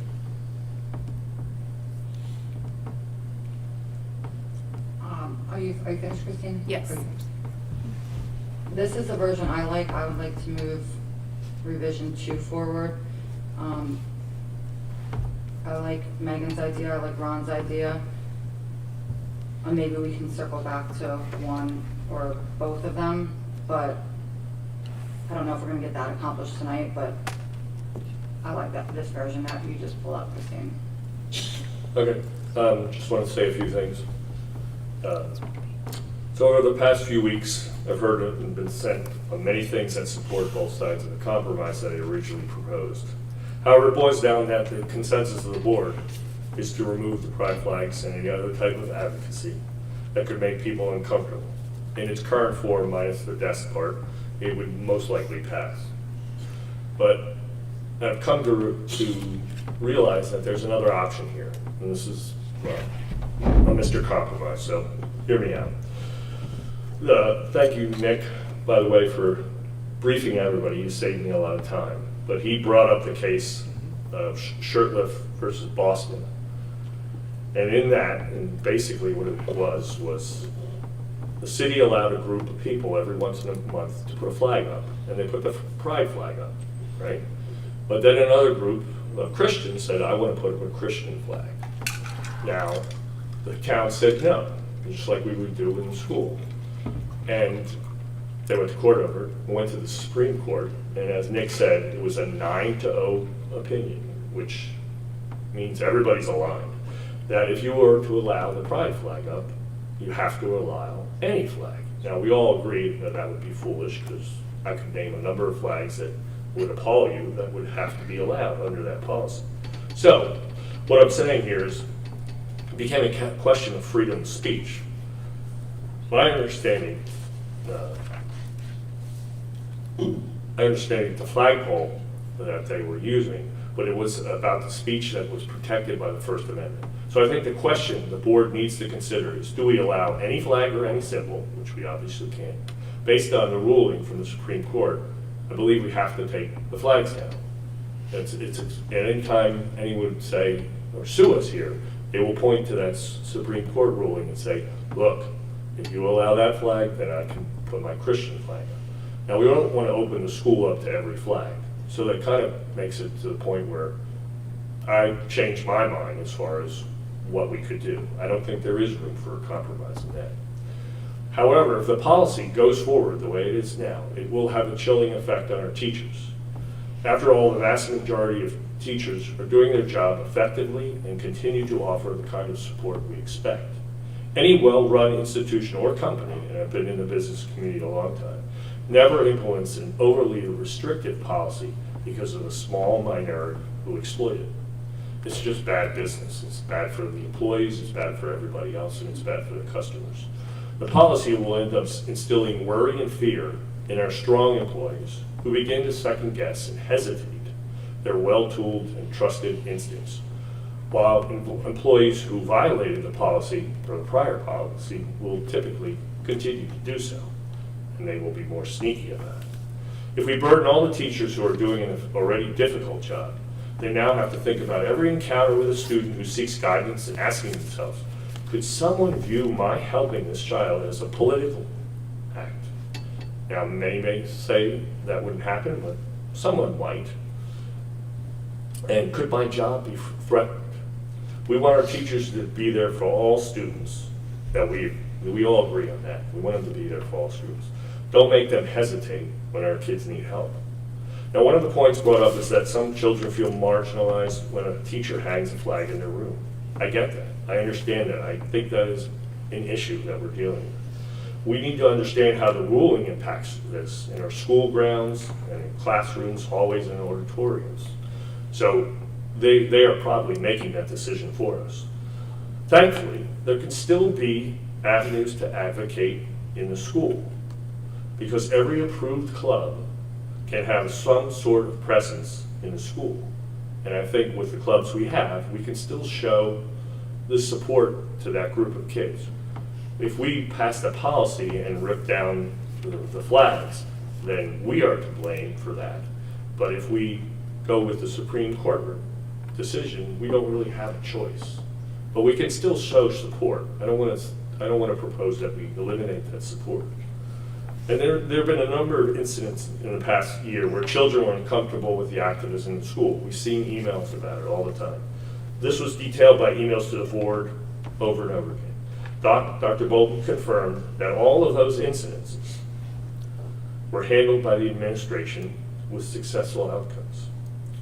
If we're already solving that issue already, why do we need a new policy? Now, if we have not been following our HR standards when it comes to documenting, then that is a problem we need to address with HR. There are document steps to bring people to the discipline if they keep repeating the same thing. Now, another school district went in this direction when they tried to just do a directive to enforce, but they didn't enforce the policy. So Central Bucks, sorry, I can say that, but I will, they did an order to take down the flags. But from what I've been told, there are still some hanging, so they're just not following the policy. So we need to follow the policies we have and enforce them correctly. I won't take too much more time. And lately there's been increased concerns over transgender students. While this is admirable, we need to remember to continue our focus on the other students within the LGBTQ community. Removing signs of support for these kids who have a much higher mental health and suicide rate can only be viewed negatively by the community and the media. Why go down that road when we have an alternative solution that we cannot appeal or change? Finally, it is important how our district is viewed when we need new teachers. The publicity that this type of decision will make it harder to find good teachers. Many will shy away from these districts that are controversial. There is and will continue to be a teacher shortage, and there is right now, and it's going to get worse. So we don't want to make it harder to find new talent. What I suggest is we not rush this policy through, especially since what we are trying to achieve may already be settled. I'm suggesting the administration send out a directive that because of the unanimous Supreme Court ruling, we will no longer allow any flags in the classroom because it opens the door to any number of scenarios, which we all agree would be detrimental to the children. And I don't need to provide examples of that. So, in my regard, I would like to table the policy until we have heard from our legal counsel, which I've already talked to, and he cannot commit to anything at this point. But if that is an avenue that we all can agree on, I think we all end up with some advocacy through the clubs and then no more flags and nothing controversial in the classroom without it having to come directly from the board, but from the Supreme Court. So thank you for your time, and hopefully I didn't overstep my bounds. I respectfully agree to disagree. I'd like to see us move the policy up on the board or on the screen to the next step. I would as well. I would as well.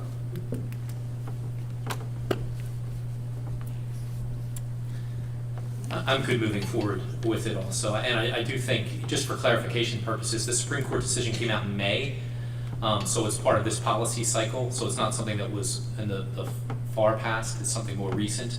And I do think, as everyone has stated, that either has to be an all or nothing approach. Either you allow all of it to come in, and even with the advocacy standpoint, think of it from if there's some type of advocacy position, even within the LGBTQ community, whether there would be conversion therapy that you would be opposed to, that a teacher would be advocating and stating that they would, through special counseling, they could help someone go from a same-sex attraction to an opposite-sex attraction. That's not the kind of advocacy anybody would be supporting, but yet you'd have to allow that. If you have an open advocacy policy, then you have to allow all advocacy. You can't discriminate on the basis of it's a policy that you approve of or a policy you don't approve of. Same thing with the flags too. So I do think it's slippery, but I don't think we have the luxury of saying we're not going to follow the law. Let's kick the can down the road. Let somebody else determine the issue and find a better way to resolve it. Because it was a 9-0 decision, and I think that's unusual, and especially in these divided times. I think that speaks volumes as it relates to this particular policy. So I think what's been proposed is a way to address those concerns, and I think it's a good approach. I don't have anything to add, except I did want to go back to, as far as our policies are concerned, it's true that we do use policy from PSBA, but all of our policies, no matter what we use, are reviewed by the solicitor so that they are legally established. That was something that popped into my head. And of course, this doesn't apply to student expression.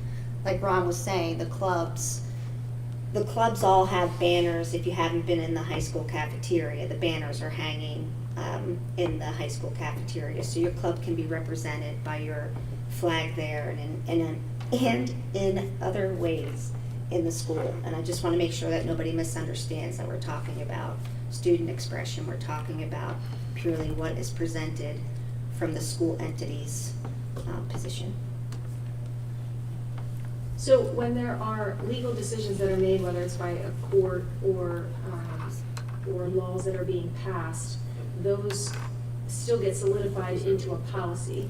And so it still makes sense to have a policy that is in line with the law. That's why we say the law at the bottom of all of our policies, because that's how we carry it out, is through a policy.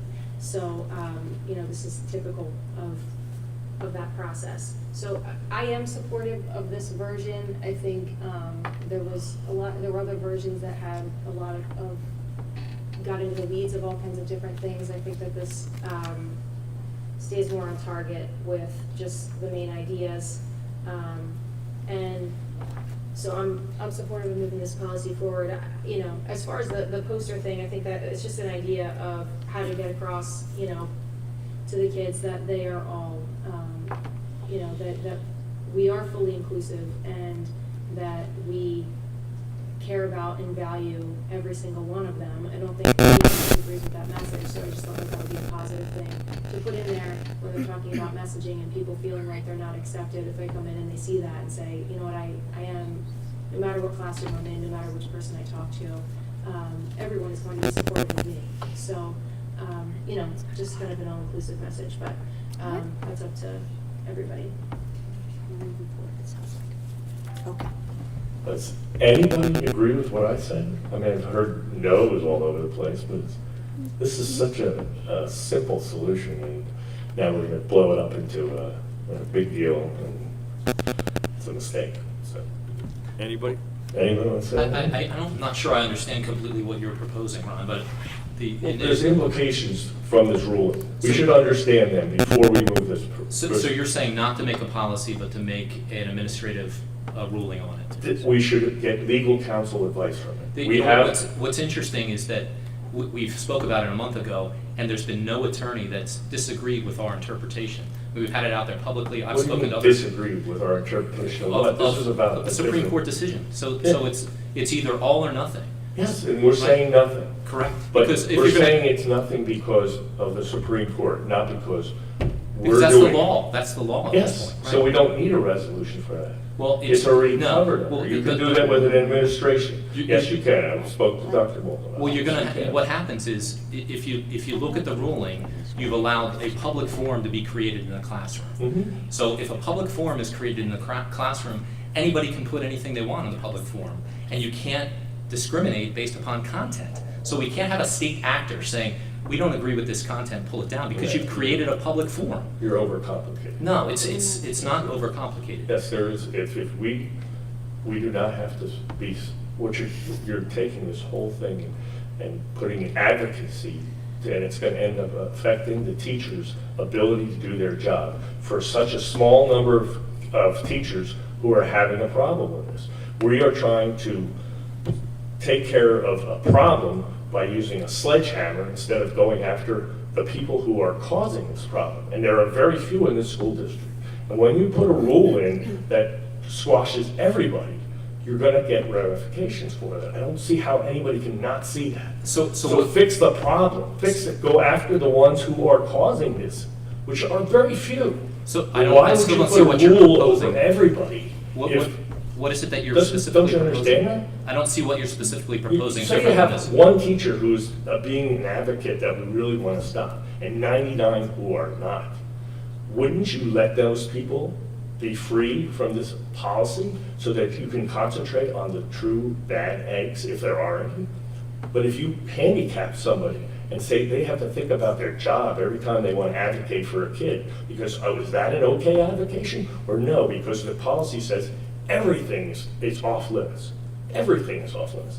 And then they're going to question every interaction with their kid is whether or not that's going to have a harmful effect on their job. If you don't do the policy or leave it the way it is, which is political, which we all agreed on, then you're opening up this door where it could backfire on you. And I don't think it's worth it if there's so few people advocating, so few teachers in this district advocating. If You there's- don't fix the problem by putting a restriction on everybody in there, because that hurts morale, and it hurts the employment, and you're gonna have payback for that. I don't understand It just why- seems inconsistent to say if it's so few people, then the policy shouldn't matter then, right? No, it does matter, because now you're restricting everybody. Well, if- We have policies, all those instances where people were talking about advocacy was because they were solved by Dr. Bolton and his administration. So they have a way of stopping this already. But Ron, Why do we one need of to the add on issues- to something else? One of the issues raised was that this policy would serve to be a standard, and it could say you violated this policy, whereas right now we don't have that. Yes, we do. We have dealt with every issue except for the signs on the wall. But the flag issue with the Supreme Court covers signs and symbols and everything.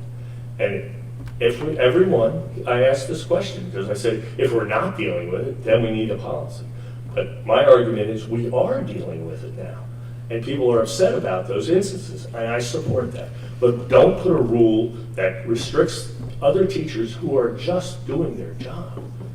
And that's what you're doing, so, anyway, so. So teachers can still advocate and should advocate for students. But for they will be scared no, about no, doing it. for educational purposes. If there's something for a student that they need to, enhance their educational experience, advance with their, education, then that's an appropriate advocacy. We're talking about different kinds of advocacy which should be best left to parents or guardians, their families. That's the distinction that I would make. And I would also say that, rules exist everywhere. Rules exist in every workplace you've ever been in, and they're there for a reason. It's to protect both parties, so that someone can say, this was the rule we had, Joan, and you violated that rule, and now here's the consequence. If you don't have the rule written down, then the administration can't come to you and say that you've violated the policy. And I hear what you're saying, that it's been dealt with, but to Jonathan's point, it's been dealt with, but yet there's nothing in writing. And if someone wanted to argue with that, they might have a successful case to argue with it. So I feel more comfortable for everybody involved having it written down where we can all look at it, acknowledge it, and that's the rule, and going forward it will be enforced. Well, then I want to ask one question to the board, since we want to define everything. So you're differentiating between advocacy that is bad and advocacy to the student that is good. Now, how do you define that? Well, your idea of what's good is saying, a kid's going to hurt himself, so you advocate, take care of it. No question there. And then he's saying that you should be more, you should do something in transgender. Okay, that's on the other side. But what about in the middle? When some kid has a problem and comes to a teacher, and the teacher goes, well, someone might consider that political, and some people wouldn't, right? There's a fine line that we're trying to differentiate. But now you're putting one where there is going to be that line again. And like I said, if 99% of the people are good, don't make them look at that line and say, well, someone might consider that a political thing, even though I'm trying to help this child. And that's what a teacher's going to think, and then he's going to say, we'll go see a guidance counselor. It'll probably take you a week. And if you go to outside counseling, it's going to take 4 weeks. But, you can handle it. It's not going to take a week. It won't take a week. Well, I've talked to plenty of, a day, but I'm talking about people who see them every day and understand what the kids are going through. And then they see a counselor who's handling, 500 children. They don't have that relationship as a teacher does. It's unfortunate that you would have, listen, I was a teacher once, and yeah, you can't control what a child or, one of your students will say to you. You absolutely cannot control that. A student can come out with anything at any time. What matters is how you react, and you need to act professionally. And I think as adults, we all know pretty well where the line is. When something's a personal situation, they're having a situation with their girlfriend or boyfriend or whatever. No, that's really not appropriate for you to engage in a conversation about that in the classroom with the student. You should refer them to our counseling. We've added counselors every year that I've been on the board. We have added counselors. We have added mental health services. And that's the purposes of those services, because in the classroom, you're supposed to be focusing on teaching the students. And if you need to send the student down to the counselor right away, well, go ahead and send that student right away, or tell her to make an appointment. But as much as you might feel for someone, you also have to respect boundaries. There are boundaries that must be respected, and maybe it takes a while to figure that out when you're a young teacher, but having a policy like this would be helpful, so that they know where those lines are, and they'll be safe, the kids will be safe, the administration will be safe. I just think it's wise. Well, if you have that line that you're talking about, you still have, it's the same as every other discussion we have. Where is that line? And is it one person? So now every teacher has to understand what that line is and maybe guess whether to help them. And so you think you're defining it and saying all advocacy, but you're not. You're saying you can advocate, but there's a line when you can't advocate. And if you have to make each teacher figure out what that line is, a lot of them are just going to say, I'm not going to risk my job to do that. That makes a lot of sense to me. I think it should something you should be concerned about. You're always talking about drawing this line and making it very clear. Well, now you're making them draw it, and I think that's a mistake to the 99% of the teachers who have no issues with this. Why put that burden on them? That's, well, I mean, 99% of us also aren't murderers, but yet there are laws on the books. I mean, there are laws for everything that don't apply to most of us. Thank goodness we're all good people. That's But not no, it totally is. different. No, it's actually not totally different. Okay. It's the same. And I would say when you there, again, as an adult and a professional, and you're working with students, it might take a little while when you're young to figure it out, when you're out of college and you're kind of close to their age, if you're a high school teacher, but you know good and well what is not appropriate to talk with students about and what is appropriate. You shouldn't talk to them about their personal relationships.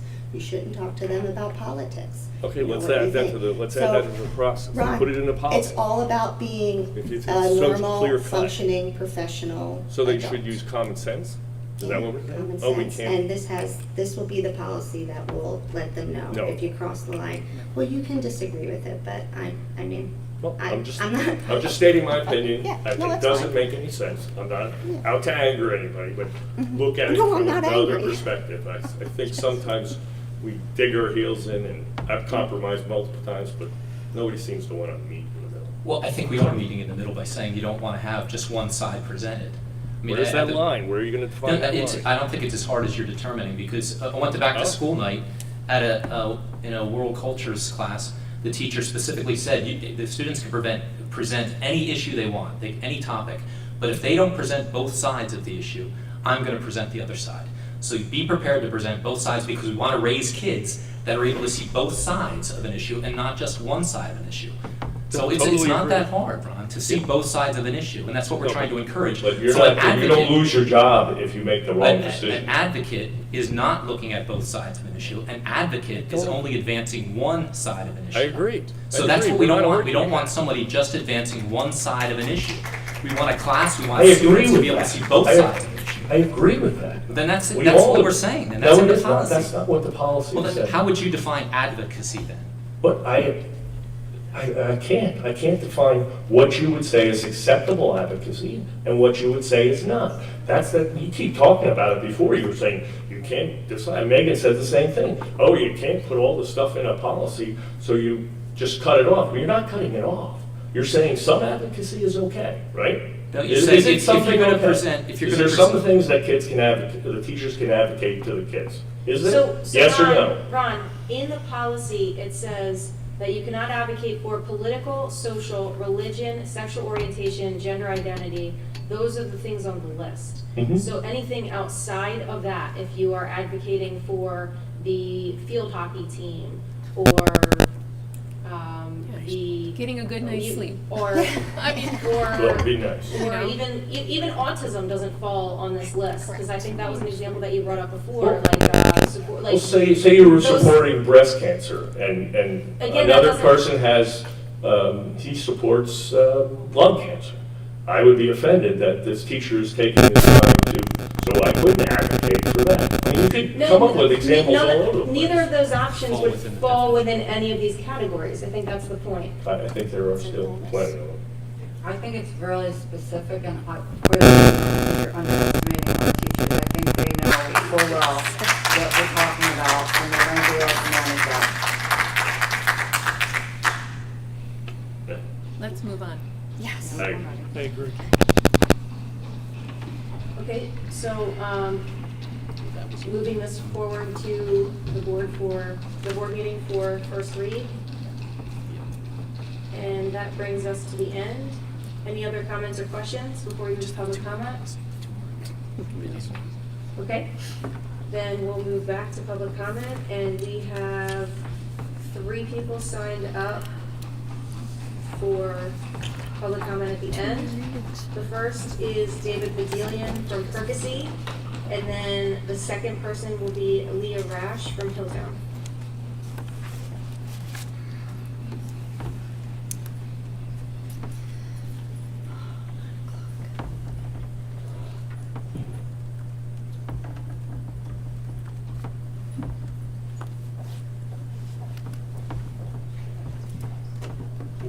David Bedillion, Percy Borough.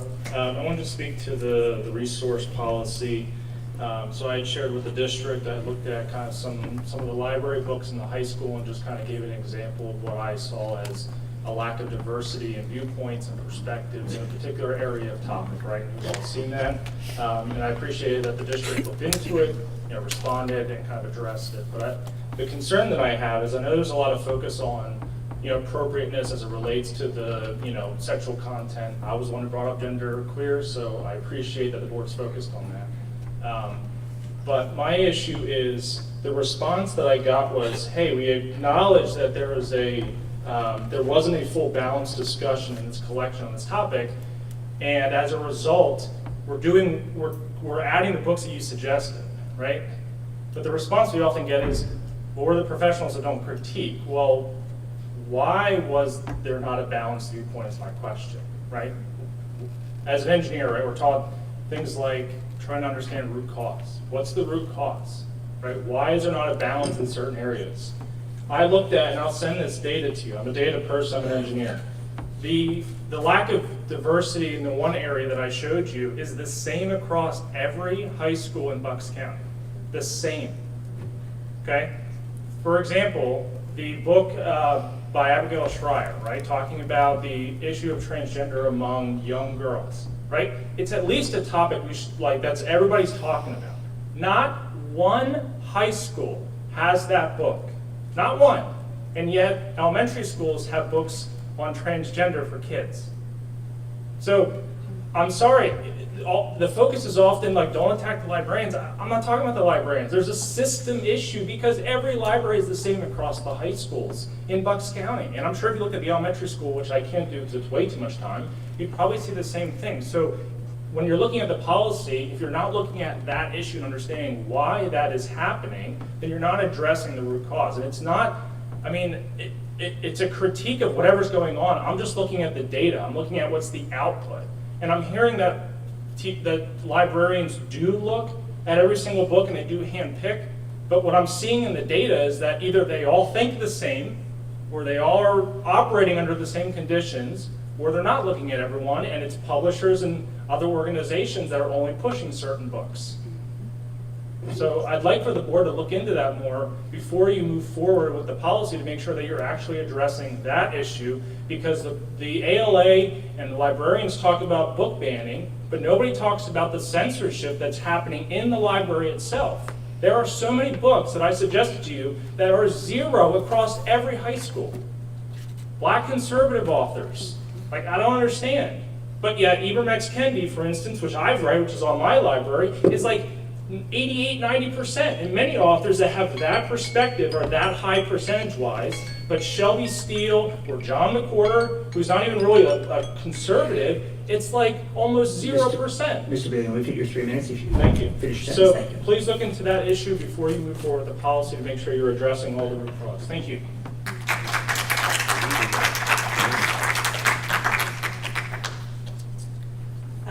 Leah Rash, Hilltown Township.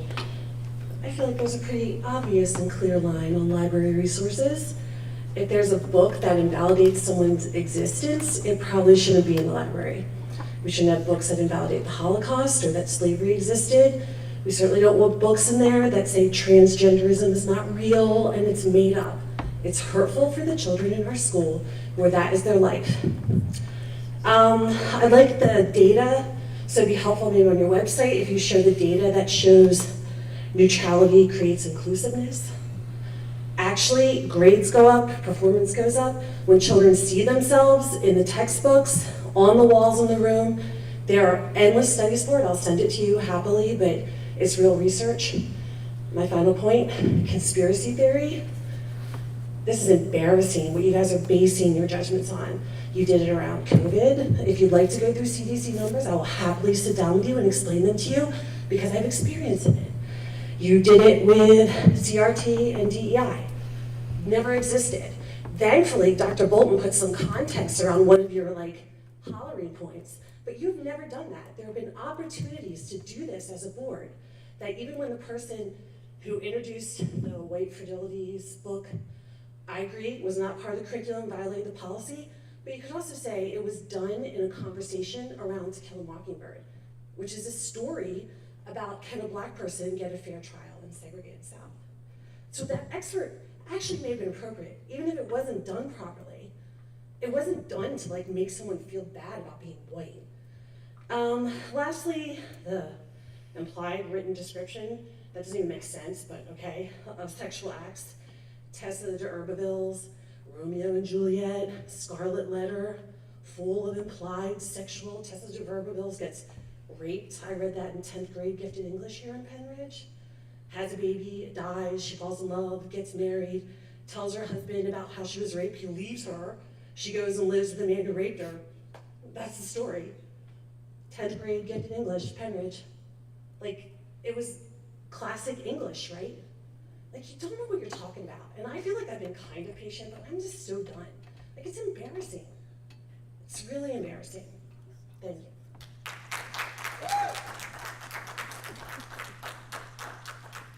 Spoiler alert on that book, thanks. I'm frustrated as well. One of the board members tonight said that all teachers here are advocates. We know that's not true out here in the community. At least some of you here are advocates, and a lot of you are not through your social media posts, through your tweets, through your involvement in the community, going to different functions that are hurtful. Students see that.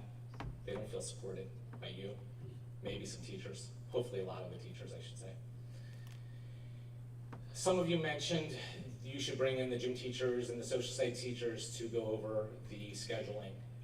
It's smart to bring in the experts. Take your own advice.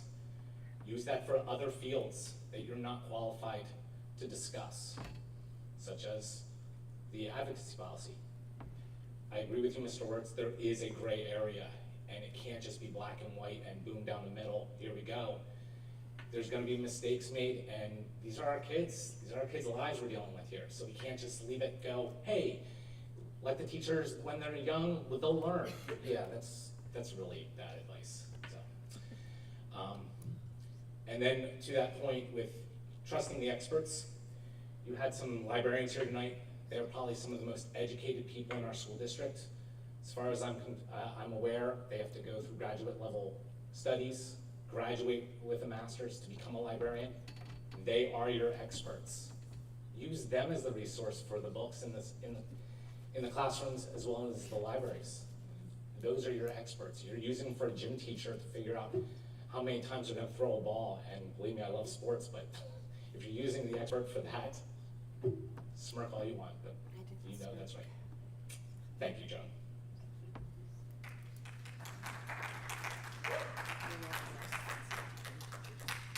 Okay, that was the last public comment on the list who signed up, so we can adjourn policy. Mr. Thomas, would you let us know when we're off live stream?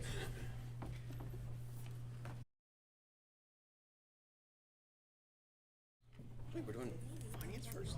Mr. Cormack, we're ready when you are. I am ready. We don't have any public comments, so we're going to move quickly into number 2 on our list, which is a presentation from SiteLogic. Ladies and gentlemen, please. Good evening. Same faces, same names, Andy Cesare and Melissa Colstock from SiteLogic. This evening, this is new technology here. Just want to focus in on 2023 projects in an effort to keep the agenda short. A lot of the content we've already reviewed over the last better part, probably 6 months at this point, Mr. Harper. The project scopes and stuff like that is been well vetted at this point. We're talking about pricing and timing. So in 2023, and we'll have this presentation redistributed tomorrow morning. From a operations department garage perspective, the update still is in the hands of the district solicitor. Is it available on our PC though? No. I mean, I don't. Yeah. Don't This is not a very good way of viewing this. Is there a way we can get it?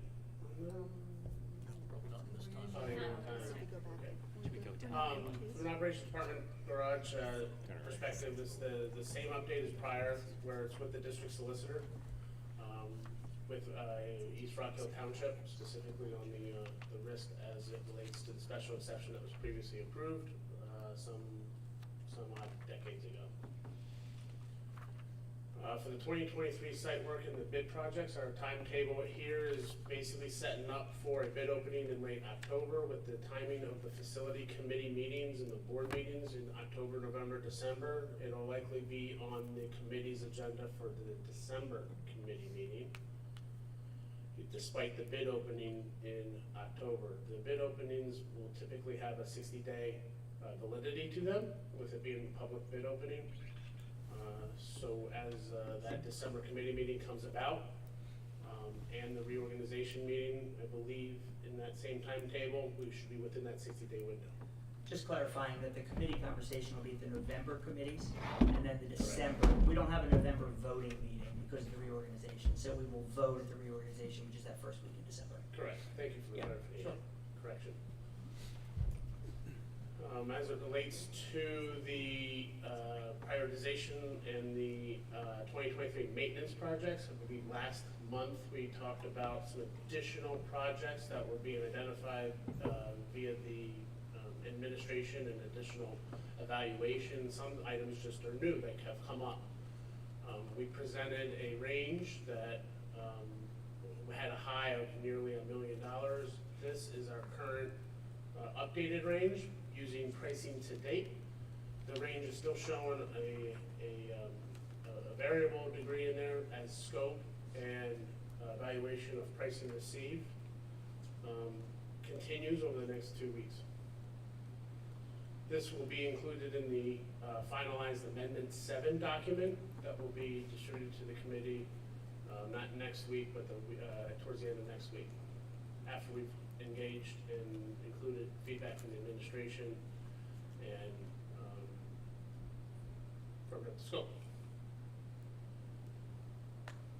The financial side of things, even though we kind of just did the 750, this is how it's kind of shaken out on the two projects. The top group is the energy project, which predominantly is comprised of the South Middle School kitchen renovation and the 2023 facility maintenance projects.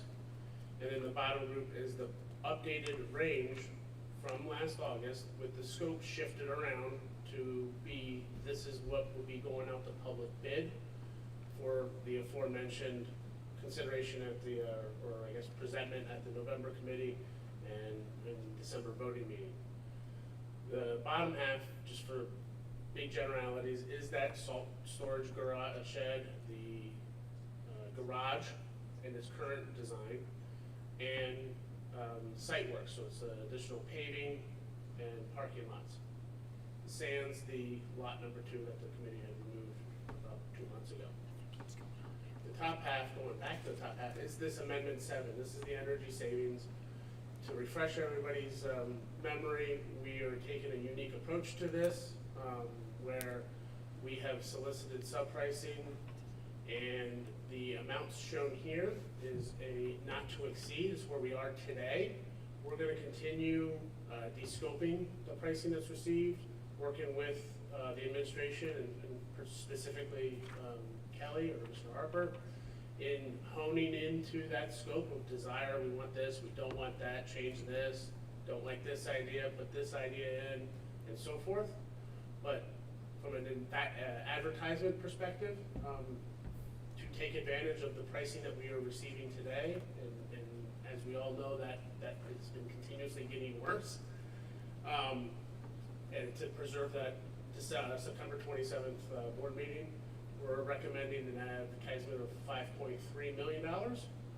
That is a line by line of the previous high budget estimates. If you might recall, we updated our budget estimate in August.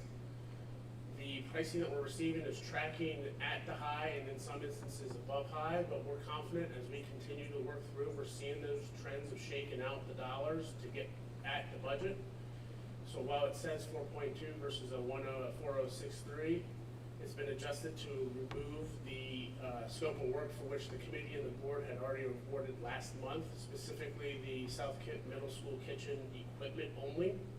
So that budget estimate is that 2.1 $2.1697 has that already pulled out.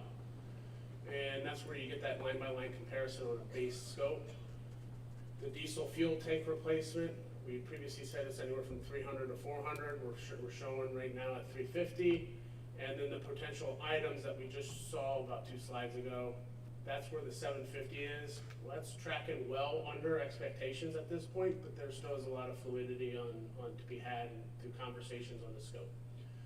That's where we're getting and how we arrive to a $5.3 million not to exceed advertisement. And then that'll allow the board to vote on Amendment 7 on September 27th board meeting. Any questions? Andy, how come the salt shed keeps going up? It went up 70,000 from last month. I'll answer that. So what you're not seeing here is an all-inclusive number that is the building and site work. Last month, what you saw was a breakout between the two, where the site work number was actually included it was shown differently because we were breaking up those 2 scopes of work and how we were bidding it. So we re-strategized for best value for the district, and now what you're seeing is the all-inclusive price for the salt storage building, which is, as it has remained, the 470 to 490 range that we had presented earlier. So it's the same total aggregate amount across those 3 items, just in different buckets, but the total is the same as previously presented. I just have one comment. I find this very inefficient. We like to get stuff ahead of time, and I don't think I looked this afternoon, there was nothing on the website that I could get. Maybe it was sent to me and I didn't know it, but if we're gonna have an intelligent discussion, we need this ahead of time and we need time. Because now I feel like I have to go back and review it, and if I have a question, I'm gonna have to wait till next month to do it, and that's no way to be efficient. So I would like to make sure that this is available to us at least 2 or 3 days ahead of time.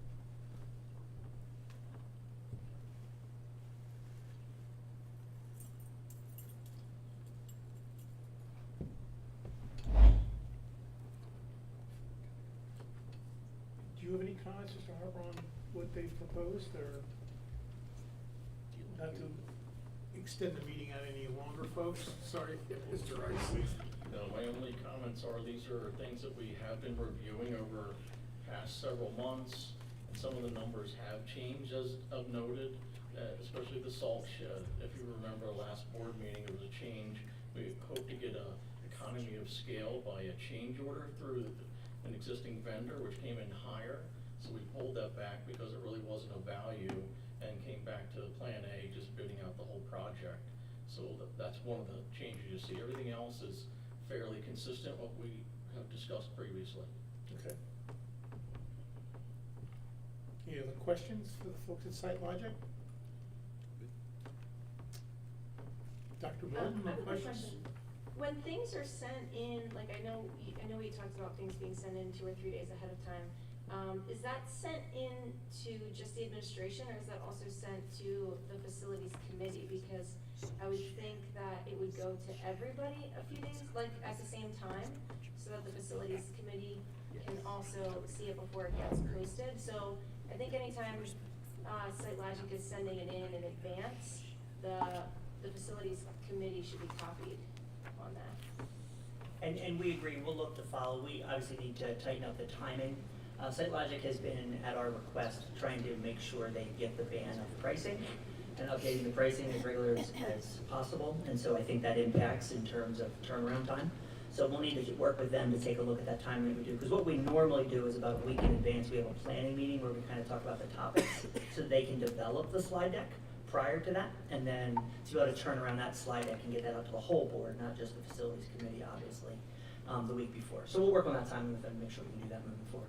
Right. I get turning it around and getting it to everybody, but I think if it comes into the finance committee at the same time, then at least the main people who are kind of focused on it, can also share that. I think it expedites the process a little bit rather than it kind of adding an extra step. Just thoughts. We will make sure that takes place specifically for the committee to get the slide series, any information, and then we can disseminate it back out to the general board. Absolutely. The timing is particularly tricky this particular month. Apologize for the inconvenience. To give some additional context, the quote-unquote inconvenience is not for nothing. This is to exploit the current market and still maintain the committee meeting schedules as well as the voting meeting schedules of the board. The pricing that we just kind of reviewed here and that is still showing, we just received on Thursday. And And so, just to be clear, I'm not being critical of today, I was just talking about process moving Sure. forward. I understand, especially with things the way they are with the market right now, I know things are gonna be coming in at the last minute, you gotta update things. So this was just, procedural, not a, criticism. I know, I just want to make one more comment to that. I've been to the last couple, even though it's not my committee, for facilities and finance, and you guys always have the nice packets, and they're color coded, and they're really nice. And typically, we would always have that, so I do appreciate that. It's the school teacher in her. we'll have that packet actually tomorrow. We appreciate that. Any other questions for SiteLogic, folks? Hearing none, I think we'll move on. Thank you very much. I appreciate it. Thank you. Next on our presentation is, I wanted to have a general discussion with the committee as well as the board is here tonight in looking at the North Penn Authority's request to place a water tower at West Rock Hill Elementary School. I think that's just, I really have no written material here. Wanted to open up as a conversation. This is a request that we had the Water Authority come in, talk to us about the potential of putting up a water tower. It would certainly help us with the West Rock Hill Elementary School, providing services to the school as well as helping them with some of their critical issues with supplying water to the general area. I think I would like to see the board or the committee kind of embrace is that I would like to go to another meeting with them, not having to come to us, but we go to them and sit and talk to them about what their plans are, getting more information from them about the process, and then learn a little bit more about what this tower is all about. And we have a couple issues here. They want us, from the last presentation, basically to give them the ground. They really are not looking for any compensation on the ground. I think that's a starting point where we've got, I'm, again, being in the economic development world, ground is very precious in Bucks County, to the point where it's better than platinum. And I really believe that we need to sit down and negotiate with them in regards to the property and how we might use that property. And are there other resources that we can tap into if they take over that property? I'm not one to give something away for a little bit of issue, and I really feel I would like to have a group of us go to their facility and sit and talk to them. I would have to agree with you, Mr. Cormack, I would have to agree with you, and I'd be happy to go with you. I also agree, and I also think that it might be helpful to have some conversations with West Rock Hill Township supervisors as well, because one of the issues that we have in West Rock Hill Township is there, on the other side of 309, there is no access to water, and so the fact that to public water, and so the fact that there's no access is the reason why there's so many undeveloped areas. Like Wawa wanted to put in a site at 309, right at that, it was Ridge Road and 1 Avenue, right? But they can't because there's no water there. And so I think, they're trying to focus on putting it at the elementary school because it's the easier fit.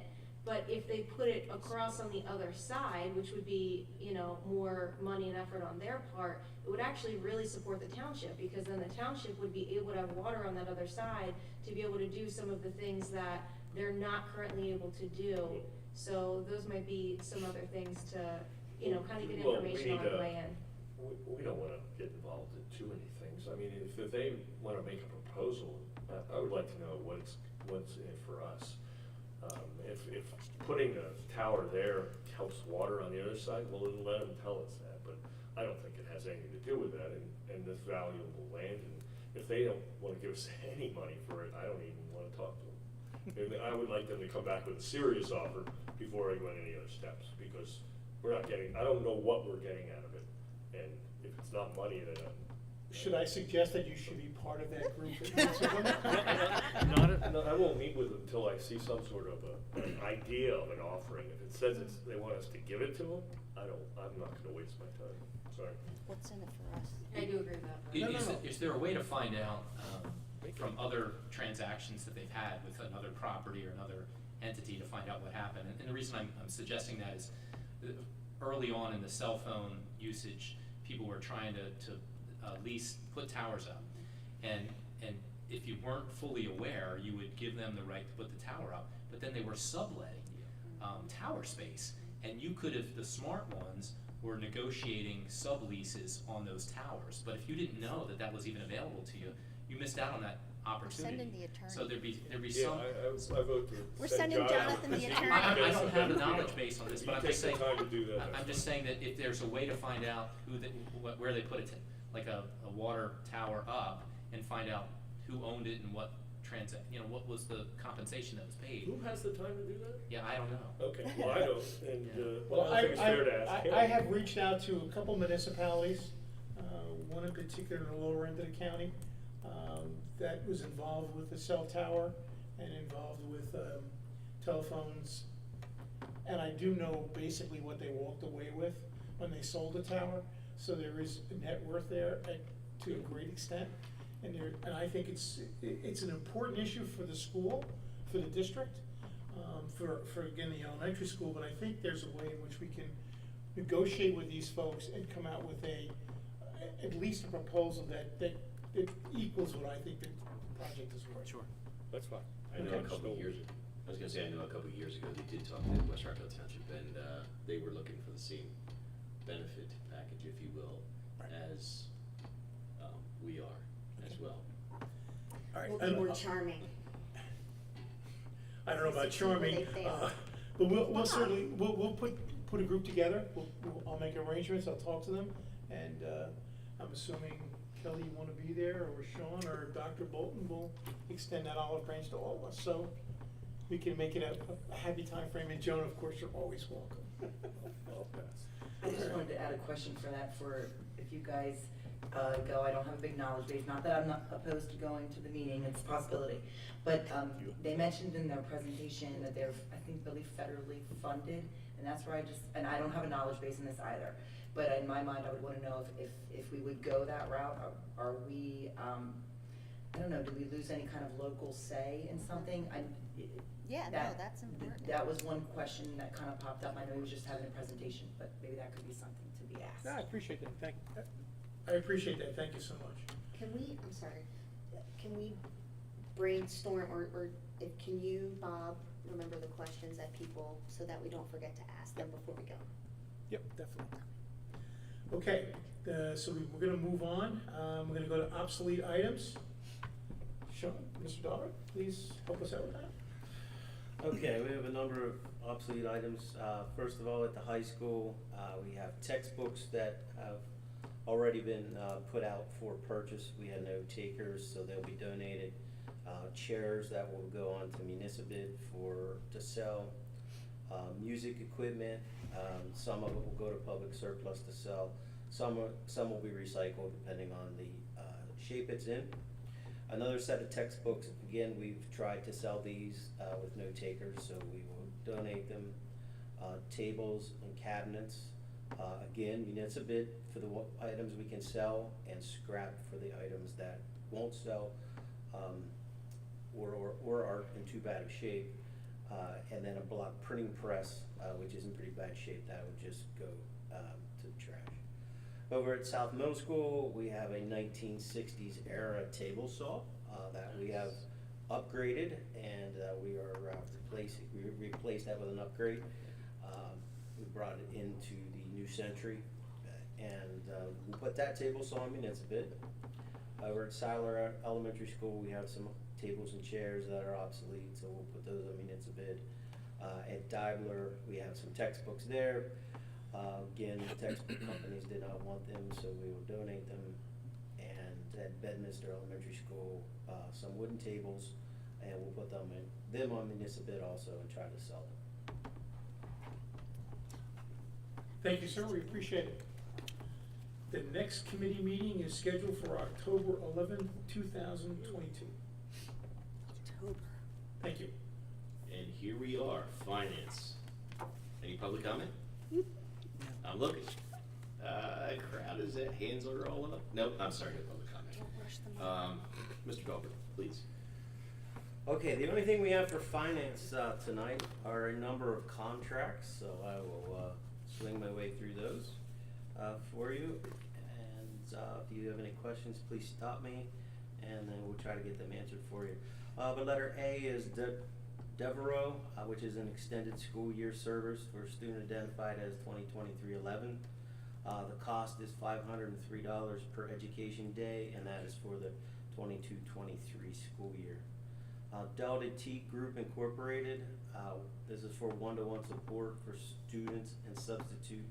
students and also substitutes for LPNs and RNs. So this is another service provider.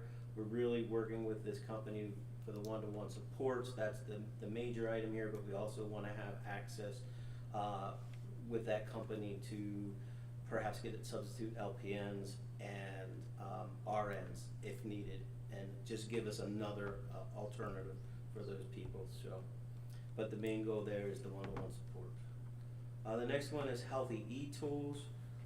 This is daily electronic medical record software platform. So this is the platform that our nurses use daily to record all the medical information for the students. And we have a 3-year contract, $6,636 per year. So this is nothing new, this is like a renewal? Yes, Got this it. is absolutely the renewal. Yep.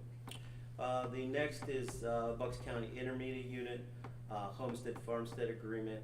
The IU works as a consortium for all the school districts in Bucks County, and we pull all our resources, and they send out all the annual homestead farmstead notices for every property that's not currently on the approved list. They have to get a notice every year by December 31st.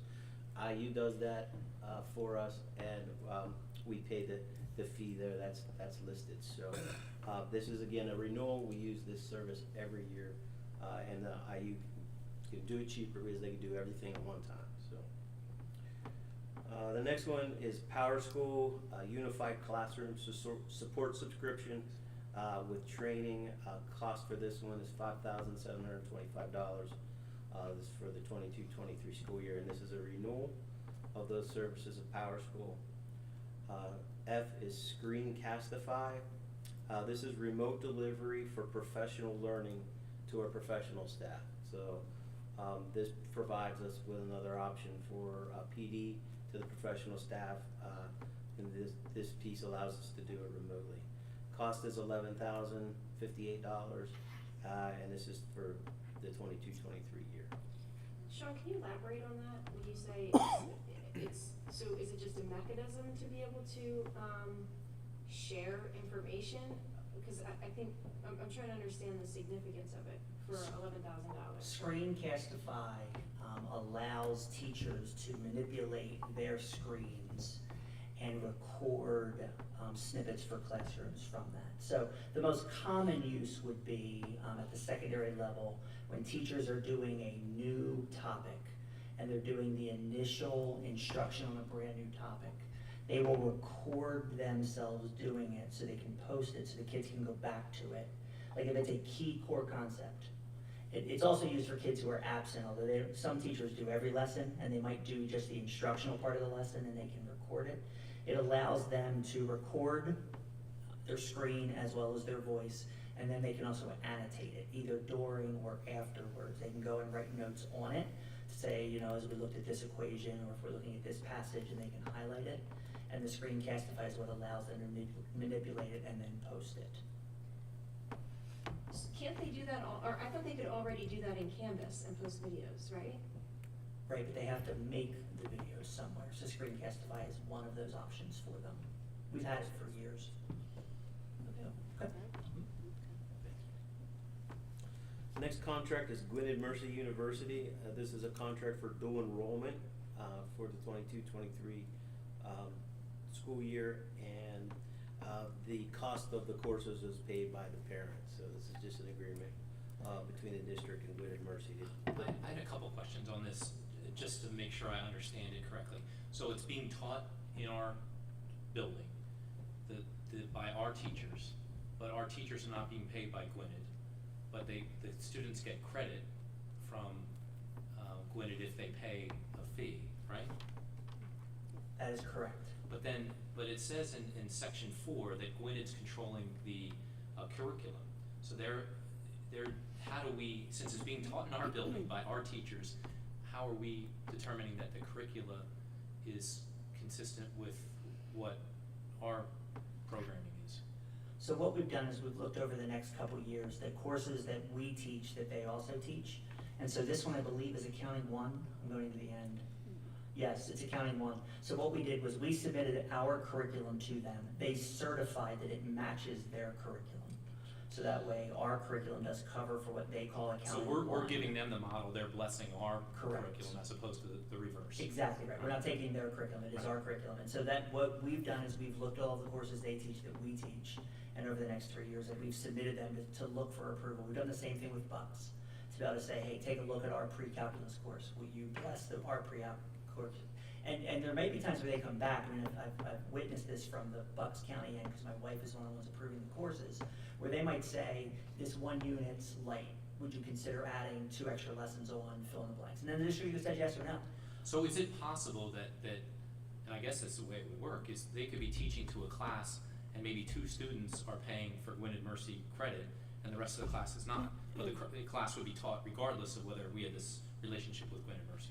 Yeah, that's actually going to be common, I think, for the first couple of years until kids really get used to what gets accredited, what transfers, what goes to all state schools, kind of, because you have to know what your next plan is pretty much to say, I'm going to put out the $400, to get credit for it, where I'm going, do I need an Accounting 1 course for what I want to do, but yeah. So we're primarily looking at junior and senior courses right now because of that, because those students are a little closer to knowing what's next and what they need.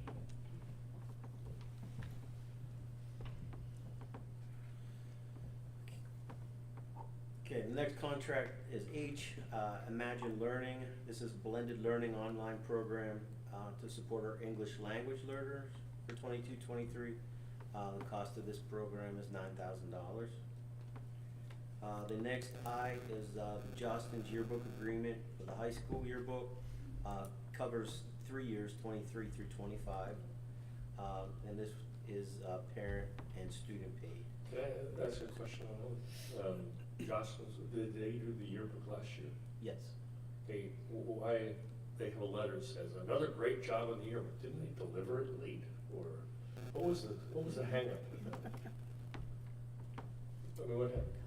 Yeah, I'll have to go back and refresh my memory in terms of what caused the hang-up, whether it was our end, their end, the Well, I would combination like of the to know 2 that. ends, so yeah. I mean, it says another great job on the yearbook. Thank you for your partnership. I'll get that out to you. Yeah, thank you. I can say that ours in my district were late too, so I think it was just like a delivering thing and also, but I mean, yes, double back on that, but I know. If it was their fault, then I would like an explanation before I approve this, how it's not gonna happen again. They at least deserve not to say a great job. Because it wasn't a great job, if the kids don't have it when they're in school. I'll get it out to you. Thank you. Letter J, Riggins Incorporated. This is our temporary diesel fuel tank lease. Cost is $300 a month.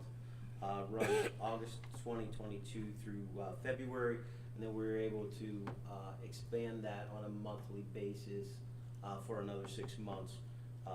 So hopefully by the end of that time frame, we will have our new larger diesel tank in place, the replacement tank in place. But putting this tank in place, at least for the first half of the year, while we're using our pre-bought diesel fuel from last year, $1.51 a gallon. Yes. It's saving us a tremendous amount of money compared to going to the pumps and pumping fuel. So. Sean, is that $300 going to carry forth for the next 6 months? Yes, that's the monthly fee. Fee, okay, right. Yep. And there is an opportunity that Andy did talk about previously of there may in the near future be a bigger tank that the company may be able to to give us, instead of the 2,000 gallon tank we have now, move us up to a 3,000 gallon tank, which will help us not have to refuel as often. But we'll cross that bridge when we get there. But at this point, this is a savior for us. K is Music Theater International. This is the high school production contract for the spring of 2023 musical, paid by the theater club, $4,525. And the last one is Danny Purcell. He will be the keynote speaker for the professional staff meeting on October 10th, and the cost for his service is $9,000. So he's, I had it up. Did I hear some? Go ahead, Jordan. Thank you. I was just gonna say, I was looking into him and it seems like, motivational speaker for reading. I guess I'm just questioning the price tag for $9,000. Like, have we looked at anybody more locally that kind of deals with some of the reading things? Does it align? I was wondering if Tony was gonna be here to see if that aligned with some of the things that I know they've been working on in the elementary school for reading and trying to close those learning gaps.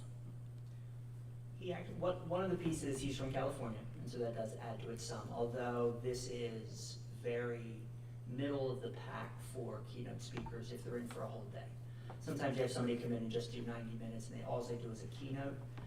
What Mr. Purcell will do is he'll be in and he'll be with us all day, which means he'll do a keynote, but we'll then also be able to separate and have him do presentations just for elementary staff, just for secondary staff, and then we'll also be able to have him target some of our reading specialists and some of our Title Is. And we're even talking about our support staff coming in who are working with our reading kids in terms of the TAs that are in the classroom, because reading really is his expertise. The people who I spoke with, in terms of 2 districts, we've seen 2 versions of his presentations, 2 different presentations, as well as I spoke to 2 districts. And they both said the same thing in terms of talking to them, that he's funny, that people walk away and they like it, right? So even if you're not so in love with what he does, he is very, very practical. That the people I talked to said there are gonna be 3 or 4 things the next day you feel you can do differently, which is always a good thing about a professional development, right? What can I do tomorrow in terms of the classroom? And also, his reading is really his sweet spot. And reading really is, if you look at our district goals, both at the elementary level and at the secondary level. Now, it looks very different, those 2 levels. And so to find somebody who is an expert to that level, be able to come and speak to both of them, we thought was really, really positive for our staff, so. I guess I always, when I was teaching, I always felt like my professional development was more effective if I was getting time in my classroom to actually work on things instead of just have someone give me a speech. So I'm always hesitant to pay a lot of money to have someone come in and like give a cheerleading pep talk kind of a speech, because not only does it's the $9,000, but it's also an entire day. And I feel like a lot of times I always think, man, I could have gotten a lot accomplished in my planning or, working on different projects on my own in that time period rather than kind of a motivational speech. So it just always is tough weighing those things. I just think a lot of times bringing in a speaker rather than someone who's coming in and. Because I agree with you that a one-time event is generally not the most effective way to learn. That is not the only thing we're doing there that day. Our professional development day is divided into 6 sections for teachers, of which we require 2 of them. The other 4, there's choice. One of those 4, they almost always choose to meet either by department or by grade level to debrief the things they learned that day and to talk about, now all the 4th grade teachers get together at the end of the day and say, okay, all the things we learned, what can we do differently tomorrow that'll help kids? So that we do give them time. Now, we don't set them loose in their own classroom. We do have them come together and debrief as a grade level from an accountability standpoint, share ideas, because they don't all do the exact same sessions. And Mr. Brazell, one of the things that they said about him is that he is practical. That from a reading standpoint, people will learn reading strategies. So he will teach them from an expert standpoint, from the reading standpoint in terms of that piece. So, but there is both of those within a professional development day. The teachers will not be with him all day. They'll be with him for 2 of their 6 sessions. The other 4, there's a lot of teacher choice involved. They're generally led by people within the district at that point. So these breakout sessions that That's not. That's not us? Oh, okay. That's one of his agendas that he suggested it could look like. We're completely setting the timetable for him. So that's not what he's doing here. That was just, if you look at the top, that's just one suggestion they have for it in terms of what it could look like. Okay, so. We've already spoken with them, said, here's what we want you to do, here's what we want you to speak with elementary, speak with secondary. And So that we know everyone what is we're up going to hear his, tricks and tips and. Yeah, everybody okay. will hear him twice. One will be a more general presentation, like the tips and tricks that is mentioned there. The other one will be reading specific, and that will be differentiating, because elementary and secondary obviously have different things to learn from a reading standpoint. When you say that it's different than from this, can you send us what ours is actually going to include?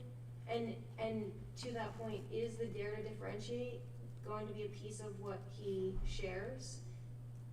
Is that something that's in what we're getting? We haven't finalized that yet, because all we have him right now is holding the date, and we've talked about ideas for him. So we're gonna see how tonight goes, and then we can start having that level of conversation. How we use him for the other smaller breakouts, the differentiate piece will not be one of the large groups, right? We've already talked about that being the general one in terms of tricks of the trade, as well as then the reading piece at elementary and secondary. So those are the ones we know, because those are directly the district goals.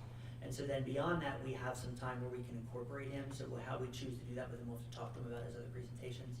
So whether that's one of them or not, we'll have to talk about how we split him up in terms of the day. I just wanted to add, so maybe we can wrap this up. I don't think the board should be micromanaging things like this, and if the administration thinks it's a good idea and the price tag is reasonable, I think we should trust them to use this speaker correctly. So I would like to move on. Any other questions? Mr. Gallagher, thank you for your help, and Dr. Bolton. This is back where we come back to public comment. I see a lot of hands raised. I'm not sure which one to pick first, but that would be false information. But I believe at this point, our next facilities, finance, sorry Bob, took your not a finance problem. committee meeting is scheduled for October 11th, 2022. Thank you and have a good night. Mr. Thomas,